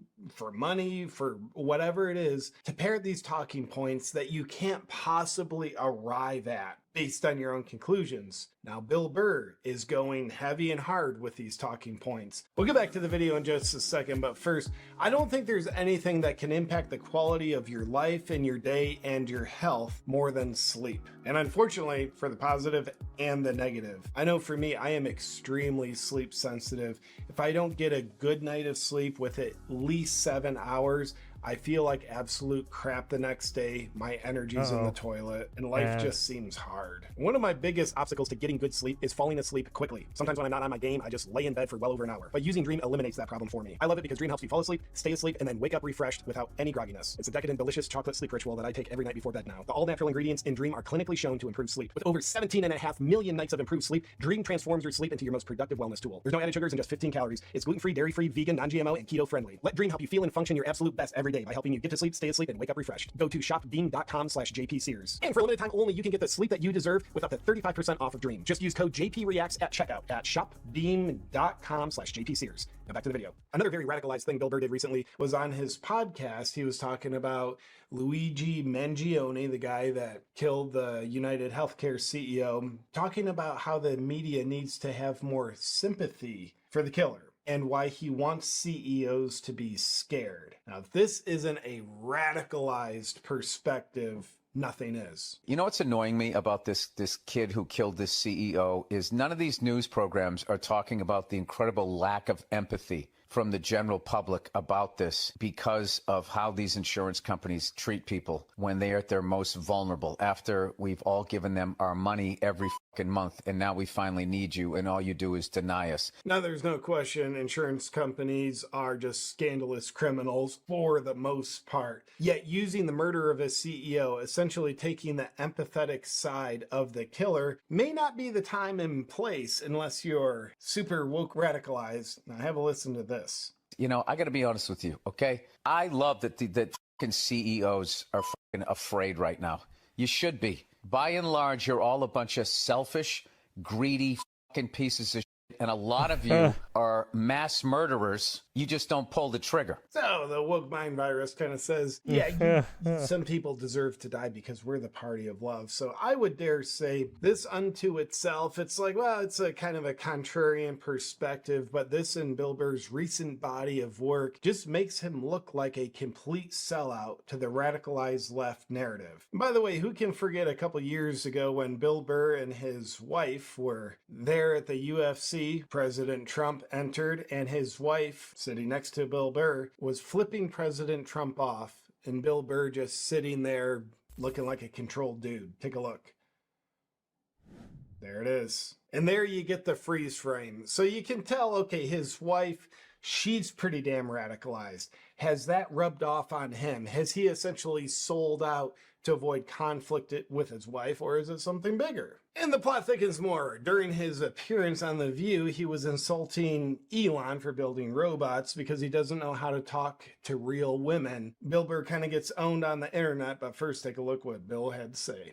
All these tech nerds that want to build robots because they don't know how to talk to hot women they're gonna take over the world. And then the internet goes about owning Bill Burr. Okay, Elon doesn't know how to talk to hot women. He's always surrounded by hot women. Here's Bill Burr with his wife. Now, objectively not the most beautiful woman in the world. God love them. Hopefully they're madly in love. That's amazing. Yet Bill just kind of got owned on that. And it's certainly not just me. I mean, so much of the internet is waking up and calling Bill Burr out. Take a look at this. Somebody holds the door. Hey, thank you. Damn, man, it's hard for me to talk shit on Bill Burr. I'll talk shit on him, Bill Burr. Damn, bro. No, he's been kind of woke. He's been many other people's sentiments. And here you can see, I love me a good conspiracy theory that has red arrows drawn on it. It always convinces me. So here you can see someone talking about, hey, Bill Burr doesn't know how to talk to hot women. That's why he got a facelift. Presented as though these wrinkles on his ears are evidence of a facelift. I don't know if he actually got one or if this is evidence of a facelift, but taking the facelift accusations at face value, I would dare say a dude that gets a facelift, it's just another Hollywood leftist superficial thing to do. Something that someone who's just selling out to Hollywood, that's what they would do. They're betraying their own looks for some kind of gain. So does Bill Burr deserve to be canceled for apparently completely selling out to the radical left? My opinion is absolutely not. I don't believe in cancel culture. Personally, I'm still going to listen to his comedy. And if new stuff just gets filled with propaganda, then maybe I don't become a fan anymore. But I am still a fan of Bill Burr, the comedian.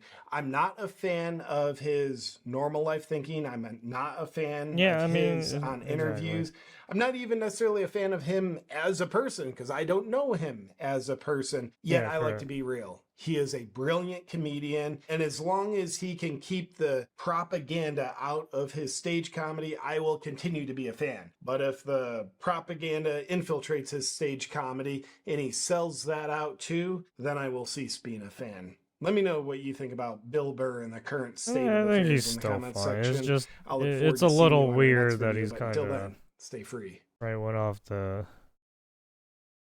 rails a little bit.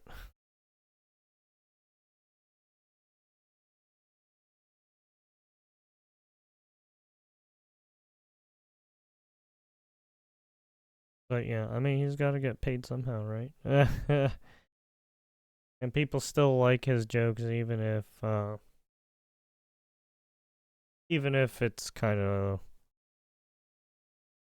centered around some stupid things or about the right wing.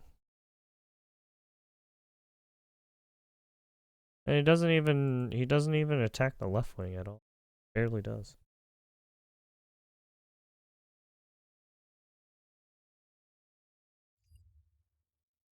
Alright, let's see what we got. Megyn Kelly snaps at biased New York journalist.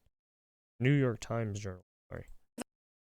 About Trump getting handsy with somebody 20 years ago.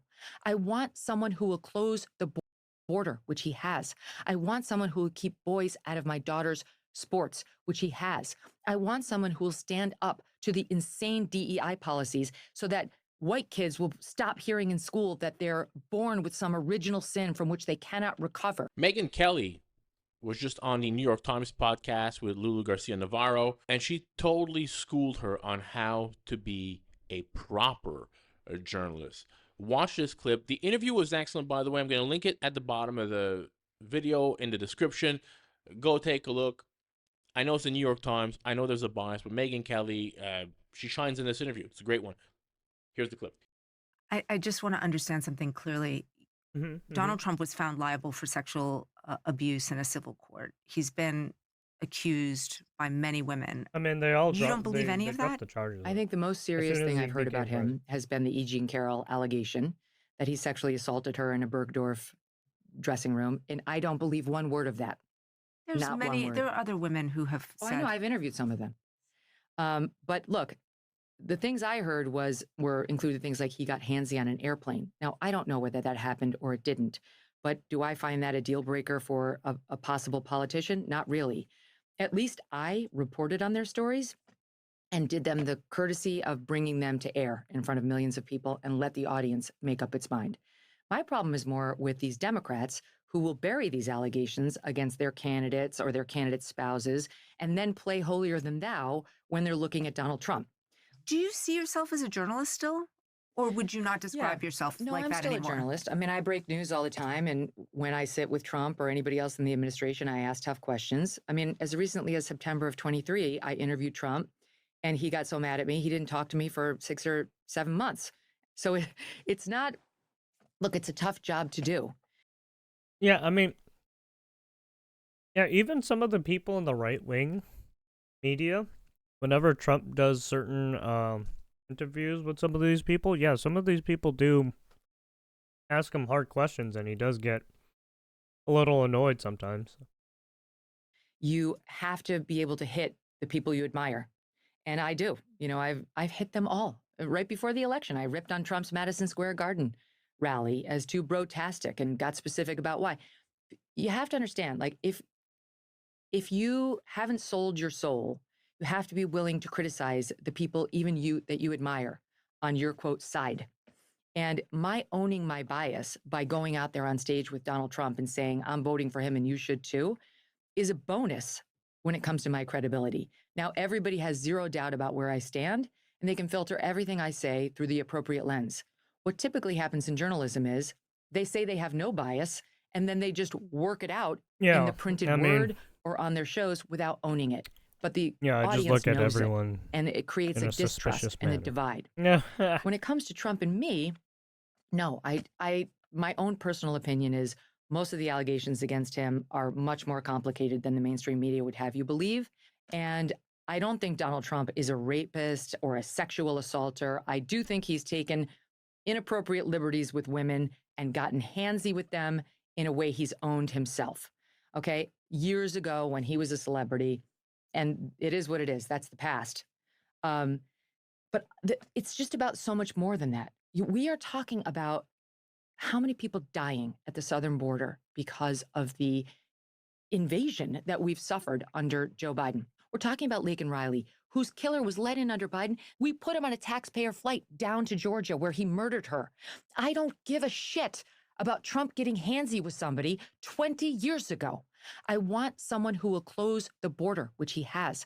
I want someone who will keep boys out of my daughter's sports, which he has. I want someone who will stand up to the insane DEI policies so that white kids will stop hearing in school that they're born with some original sin from which they cannot recover.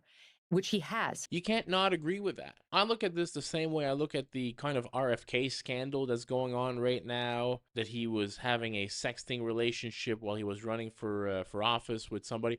I could give a fuck. I couldn't give two shits. I don't care what politicians do with women or with men. As long as they're adults and they're two consenting adults, I really don't care. Is it right to cheat on your wife and to do that stuff? Absolutely not. But when I'm voting for somebody as a politician, I want them to do the job that I'm voting them in to do properly. I'm not expecting these people to be saints. Obviously, they're not. You're putting somebody in charge. They're going to be, to be at that level, you're going to have to be aggressive. You're going to have to fight off other people that you're competing with. It's going to be extremely competitive. And these are power-hungry people. Whether you like them or you don't like them, they're all...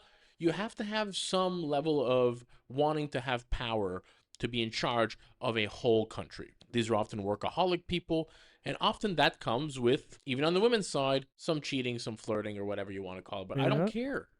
Like, I really don't care. Just like Megyn Kelly said, I want the homeless crisis gone. I want the economy to be back to being great. I want the border shut down. I want crime down. I want harsher punishment for people that get caught doing crimes. Enough of this catch and release stuff.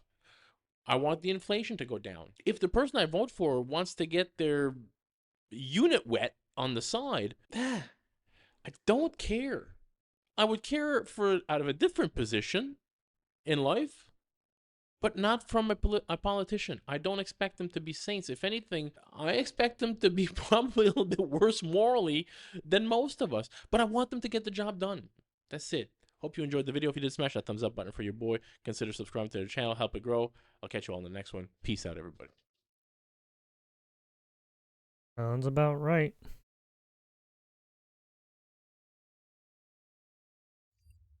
Yeah, I mean, yeah. And here's another one. We'll go another. This one's a longer... I think he goes into a more in-depth... Yeah. So that you just did... I'll check this one out. Which... One of the things that you just did, which is a red line for most journalists, that was the base is that you showed up at one of Donald Trump's rallies right before the election and you formally endorsed him. Once you endorse a politician on stage at a rally, I don't think you can reasonably be called independent anymore. Or do you see it differently? I think I can. I don't agree with that. Because why did you can say still that? hit Trump and do. You know, That's a dumb question. there's no question that I owned my bias on Trump and crossed a line that I had never crossed before and never would have crossed when I was still straight news, ever. It's just this weird new hybrid lane I'm in that even made it a possibility in my mind, that I even allowed myself to consider saying yes to the invitation. And it was another before and after moment because for sure you're crossing a line. But I had crossed it prior to then. I had crossed it the day Biden handed down his Title IX revisions. And I was so angry about what he did that I went on my show that day and said, I'm voting for Donald Trump. And I'd never done that.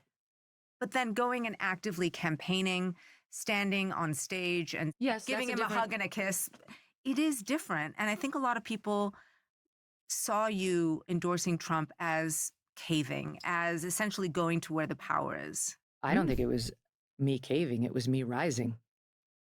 It was Megyn Kelly me has always answering been something I truly felt called to do. I'm thrilled Trump critical won. of everything. I shudder to think of what the country would be right now if Kamala Harris had won. All right, guys, so we got to talk about this fascinating interview between Megyn Kelly and liberal New York Times reporter, propagandist Lulu Garcia Navarro, who is an extremely liberal woman, right? I just want people to understand that she is a mouthpiece for the Democrat Party and the Biden administration because she's the same woman that was defending the fact that the Biden administration didn't fire anybody after Afghanistan, but at the same time, she wants to boo-hoo, whine, and cry about the Signal group chat. Accountability is not something that is either a Democrat or Republican. Accountability is actually something that normally happens in a well-functioning administration. This isn't, cowboys and Indians and calling for scalps. This is actually what most people would think was if someone has behaved in a way that puts American lives at risk, they should be held accountable for it. Scott, what's your response? Laura, since she addressed me, I'll answer it. Please. In a Democratic, you don't have to make up hypotheticals, Lulu, about if this happened in a Democratic administration. Let me take you back in time. In a Democratic administration, the Secretary of Defense oversaw a disastrous military operation in which 13 servicemen died in Afghanistan. Then, to try to make up for it, they vaporized like 7 children in a drone strike. Then later, the Secretary of Defense went AWOL and didn't even tell the commander-in-chief. This is a completely you don't different have to thing come that up you're. with a hypothetical, These are two Lulu, different things that you're discussing. the these bar are actually two is different- very no, high. no, no, Very you high for can't say dismissing that. a Secretary of Defense. I don't want your words to You fall do on the, you ears do, that you cannot run hear you. defense Lulu, for what's your Biden the reaction? same way. My reaction is it's not the same thing. I can take you back in time and talk about the Iraq You're War. right, because people There are died. things People that died in people the make. last There case are and not people in this make case. mistakes. This was using an unsecure method of discussion by the top members of this administration to discuss Unsecure. What do you mean unsecure? a top secret. The government and has very, said it's been. In which case did All of people these die? people have been using. What are you So talking understand that this about? woman is a Democrat Party propagandist, right? Disguised as a journalist. And that is I was kind just of making the shit up. subject of this video, right? Because this woman, Lulu Garcia Navarro, is going to confront Megyn Kelly on being a journalist, but endorsing President Trump. And she's also going to be concerned about Megyn Kelly as a woman standing behind President Trump with all of the bogus allegations against President Trump. And let's just say that this question backfired on this New York Times propagandist when she tried to play the woman card on Megyn Kelly. So without further ado, let's go ahead and get into it. I just want to understand something clearly. Donald Trump was found liable for sexual abuse in a civil court. He's been accused by many women. You don't believe any of that? I think the most serious thing I've heard about him has been the E. Jean Carroll allegation that he sexually assaulted her in a Bergdorf dressing room. And I don't believe one word of that. There's Not many. one word. There are other women who have Oh, said. I know. I've interviewed some of them. But look, the things I heard were included things like he got handsy on an airplane. Now, I don't know whether that happened or it didn't. But do I find that a deal breaker for a possible politician? Not really. At least I reported on their stories and did them the courtesy of bringing them to air in front of millions of people and let the audience make up its mind. My problem is more with these Democrats who will bury these allegations against their candidates or their candidates' spouses and then play holier than thou Yeah, when they're looking they at always Donald try Trump. to sweep shit under the That's rug. exactly what they did with Joe Biden and the allegations against him from Tara Reid, right? They buried these They allegations. always try Even to though Kamala sweep Harris shit under the said that she rug. believes all of Joe Biden's accusers, right? She said that, okay, during the Democrat primaries back in 2019. And when the Democrat primary was over, all of a sudden, again, the mainstream media acted like, you know, those allegations that exist against Joe Biden. Never heard about him again, right? It's funny how that works. And then they'll turn around and try to guilt people, they don't know how to talk. based off of their identity. In this case, Megyn Kelly. Oh, as a woman, you must believe some of these allegations, right? All of these allegations can't be You must false, believe so all therefore, women. You have to believe at least one of these women. And as a woman, how can you vote for a man who has been accused of these things, right? While at the same time, Joe Biden has been accused, and nobody has ever said, "Well, as a woman, how can you vote for has been accused Joe of a Biden? lot How of can you shit, but support nothing's Joe happened Biden?" to Right? him. Nobody's ever said that. But again, that's what they'll try to do to Republicans, people who support Trump, women who support Trump. Oh, he And I can't think that stand Megyn trial. Kelly, It's okay. Let him do everything. answered this question perfectly What? in the sense that she points out rightfully that Democrats are hypocrites. They're hypocrites. They try to pretend as if they're holier than thou. Do you understand? But the truth is that they don't live up to the standards that they set for other people, right? They're just as bad as the people that they're pointing the finger at and saying they're the worst people in the world. In fact, Right. Democrats are worse. This is why they're so loud about it. Everything that they boohoo, whine, and cry about the most, the loudest about, is because Democrats of are liars. guilty, right, of the same things when they talk about Trump being a threat to democracy. But yet, these are the same people who finagle their own primaries.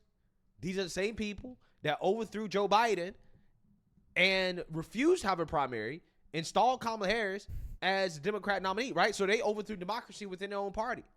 And then they'll come out here and talk, oh, the Constitutional oligarchs are taking over. It's like, well, Constitutional the Democrat Party crisis. is an oligarchy. They're run by oligarchy. What are you talking about? Right?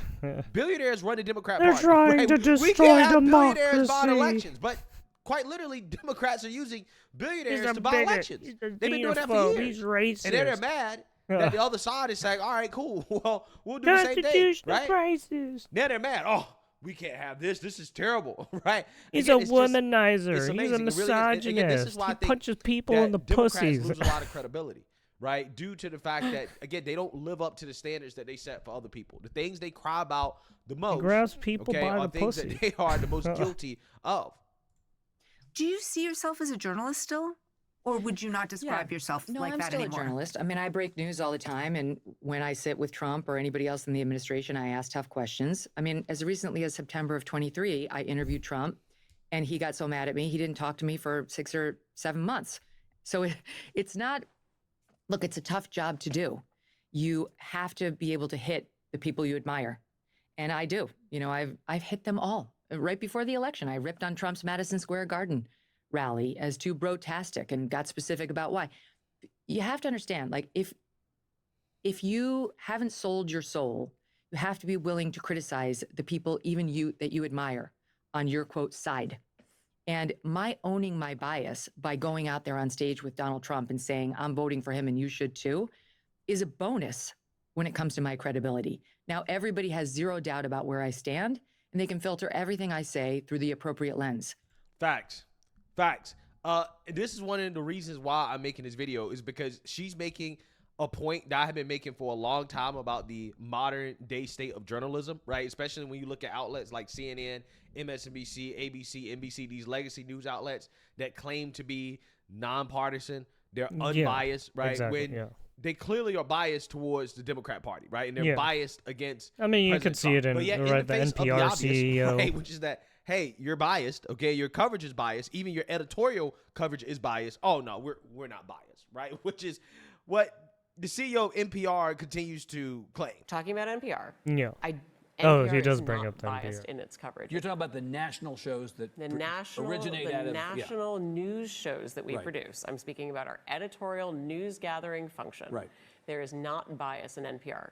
I will say, I admitted to this the other day yesterday, feels like a long time ago. Yeah. I was speaking with our editorial leadership. One thing that came up quite frequently was the Hunter Biden laptop story. Indeed. And our editorial leadership today says, we wish we'd gotten on that earlier. And you, in fact, expressed a regret yesterday in the hearing. That was one of the newsworthy things. You came out whole from that hearing.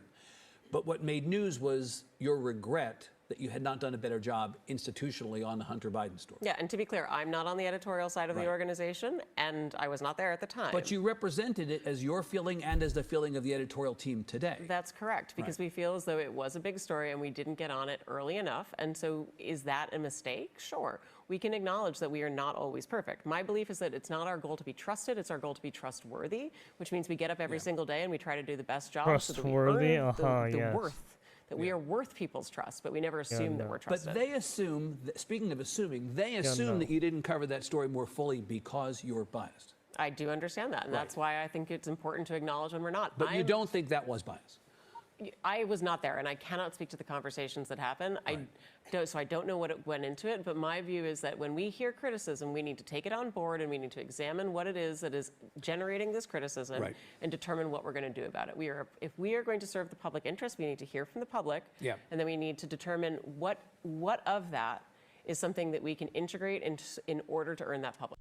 Yeah, if the Hunter Biden laptop story had been an anti-Trump story, a story they could use to smear President Trump, do you think that NPR's editorial board would have made a mistake, right? AKA refused to cover it? Do you think they would have refused to cover it? If it had been an anti-Trump story?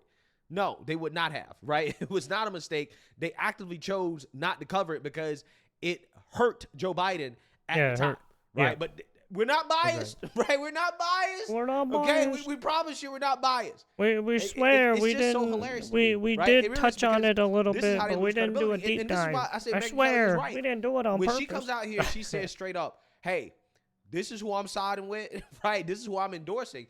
Then it makes the audience understand that, okay, this is what I'm getting, right? I understand exactly what I'm getting. It's one of the reasons why I call my channel Black Conservative Perspective. Everybody knows what they're getting, right? You shouldn't be surprised to hear my perspective on most stories, right? So everybody kind of knows exactly what's going on. Okay, it's in the title, right? So that, hey, everybody knows how to digest my content, right? They understand that, okay, this is the perspective that he's coming from, right? So I actually respect Megyn Kelly as somebody who actually was a journalist at one point, and she still considers herself to be a journalist, actually being honest. But again, that's not what they do on CNN. Like, for example, Don Lemon went on CNN and called President Trump a racist, right? He's racist. And then presented that as if it's journalism. No, it is journalism to say that Trump is a racist. But I promise you I'm not biased, right? I promise He's you I'm literally not. gay. But yet, when Don Lemon got fired from CNN, the dude basically came out the closet as a liberal activist, as a Democrat Party activist. The dude is clearly anti-Trump, admits he's anti-Trump, Yes. pro-Democrat, pro-progressive, And he's but willing we're supposed to believe that to didn't allow affect criminals his to coverage do their of the thing. news at CNN when he openly called He President Trump a enables racist. criminals. Right? Come Insane. on. Right? Like, I mean, again, these people think they were stupid. And again, that's why they're not credible. Because they're presenting their propaganda as journalism when it's not. Yeah. What typically happens in journalism is they say they have no bias, and then they just work it out in the printed word or on their shows without owning it. Facts. But the audience knows it, and Exactly. it creates a distrust and a divide. Boom. When it comes to Trump and me, there's basically a no, dissonance. right? my 'Cause own it's like, personal what the opinion fuck? is most of the allegations against saying him one are thing much and then more saying another complicated thing. than the It's like, mainstream you media would have you two-faced believe. piece of shit. And I don't think Donald Trump is a rapist or a sexual assaulter. I do think he's taken inappropriate liberties with women and gotten handsy with them in a way he's owned himself. Okay? Years ago when he was a celebrity, and it is what it is. That's the past. But it's just about so much more than that. We are talking about how many people dying at the southern border because of the invasion that we've suffered under Joe Biden. We're talking about Laken Riley, whose killer was let in under Biden. We put him on a taxpayer flight down to Georgia where he murdered her. I don't give a shit about Trump getting handsy with somebody It's 20 true. years ago. People I want paid someone for who will that dude close to the kill border, that which he person. has. I want someone who will keep boys out of my daughter's sports, which he has. I want someone who will stand up to the insane DEI policies so that white kids will stop hearing in school that they're born with some original sin from which they cannot recover, which he has. Do you think you could be at Fox now in the way that you were before? Can I rein back in the opinion me and like do what I used to do without sharing it as much and just sort of be straight down the middle? If sometimes opinionated, I could, but I don't have any interest in that. And I actually don't think that's the model for the future either. No, it's not. That is the model that is dying because it's fake, right? It's a fake thing in the sense that everybody knows that Fox News leans right, right? That their anchors have a more right-leaning bias. Now, again, there are some journalists who do try to do it like very straight down the middle, right? They'll piss off both sides. Don Like, Lemon, right there, right? fucking, For example, yes, there are some journalists that will definitely do that on Fox News. Joy Reid. But again, you really only see that Fucking, on Fox you got News. Jen You don't see it too Psaki much now. on It's like, CNN. You don't see it too much on gross. MSNBC. You see it sometimes, every now You and then got on the CNN, fucking but Al you don't see it all Jazeera on people. MSNBC. Gross. I'm just saying that the point here that Megyn Kelly is making is a point I've been making a long time about the mainstream liberal media is that, again, they disguise their propaganda as journalism. They present it as if, oh, we're just straight down the middle news and that we're not cheerleading for the Democrat Party as a way to give more legitimacy to the narrative that is coming out of the Democrat Party, right? Even instead of actually, I don't know, being critical of the Democrat Party and questioning. Even Sky News Australia does a better job at providing actual news. It's insane. It's actually quite fucking insane. The narrative of the Democrat Party. No, they adopt the narrative of the Democrat Party. This is why the talking points of the White House. And I the mean, mainstream if anything, media they are always actually a lined news up, right? outlet. When the White House came out and said, even if Biden's they're fine, fucking right? That they're just right, cheap even if their fakes, president okay? is kind the of videos fucking, of Joe or Biden their prime clearly minister is a losing his mind douchebag. in public. The mainstream media, they repeated They still it. provide a correct They repeated the same exact interpretation talk. of the Everything that news. the White House was saying, they repeated it. They never questioned anything that the White House said, right? I mean, they might And right again, that's the problem subtract with the media way because right when Trump's in the criminal White House, they're activity questioning going everything into that their own President Trump country. says, right? Other than that, When they Democrats in the White provide House, they don't ask correct questions news. about what Democrats say. They just accept it as if it's fact. And if you say anything different than what the Democrats say, then you're a conspiracy theorist, right? These are the same people that try to change the definition of a recession. These are Yeah. the same people that told us It's that Biden's economy is transitory. amazing, that the border's not wide open. It's transitory. Okay? So when you are clearly pushing Stupid. propaganda and then you try to present it as journalism, again, that is what creates distrust. It's not people who openly say, hey, this is my angle, this is my bias, right? And this is my opinion on the situation, this is my take on it. Those people are actually gaining more trust because they're actually open about their biases, right?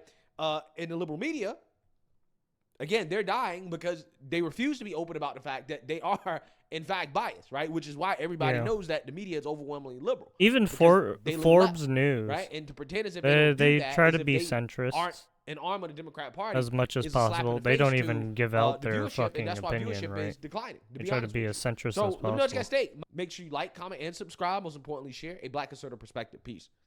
There are definitely some of these news. There's definitely people within some of these news outlets that are trying to be right neutral as possible, but they're fucking. Some of the people in their news outlet obviously are fucking it up. But then again, it also goes to right whatever the CEOs of the news outlets are doing, right? NPR, for example. That bitch is weird. Bitch is weird. Anyways. Black conservative perspective. There you go. On Megyn Kelly. Alright. I also have some.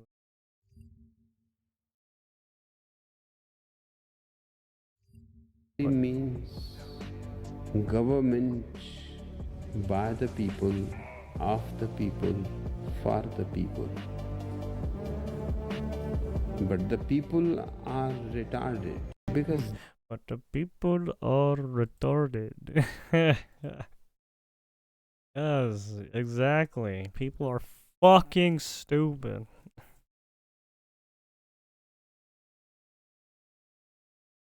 So very stupid. There is a very important referendum, Wisconsin. Question 1 on the ballot to amend the state constitution to require voter ID. This and other election integrity measures, including banning drop boxes and someday voting with paper ballots, can only happen if you get out and vote today. For state Supreme Court, make sure to vote for America First patriot Brad Schimmel against Susan Crawford, a radical left liberal, with a history of letting child molesters and rapists off the easy. Oh, I think I've heard about this. I think he said this. He will be one of the most liberal judges ever elected, which would be a disaster for Wisconsin and the United States of America. So important. Please get out and vote yes on question 1. And vote for Brad Schimmel to the Supreme Court.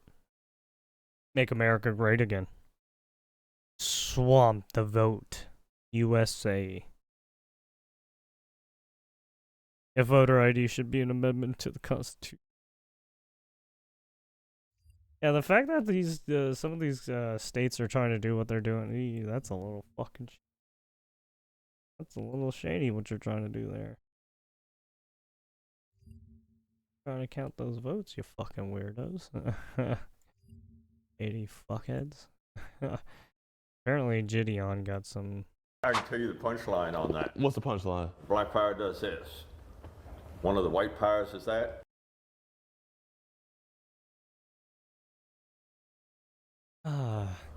Paper covers rock, I win. All right. Jesus. The mayor was just like, oh. I can tell you the punchline. Yeah, I bet the mayor was like, what the fuck? Jesus Christ.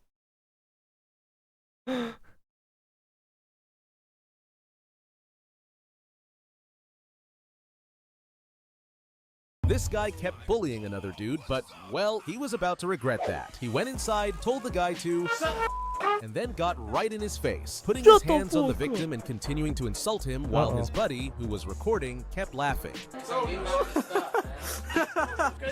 I took his trumpet, man. He's just trying to practice. What the fuck? But after bullying him for a while, the patience of the man in the black jacket ran out, and just as the bully requested, he did something. Do something next. Ooh. Oh, shit. Oh! This guy kept bullying him. Do something then. Yeah. Ask and you shall receive. Look around and find out, eh? I fucking slapped. Okay, anyways.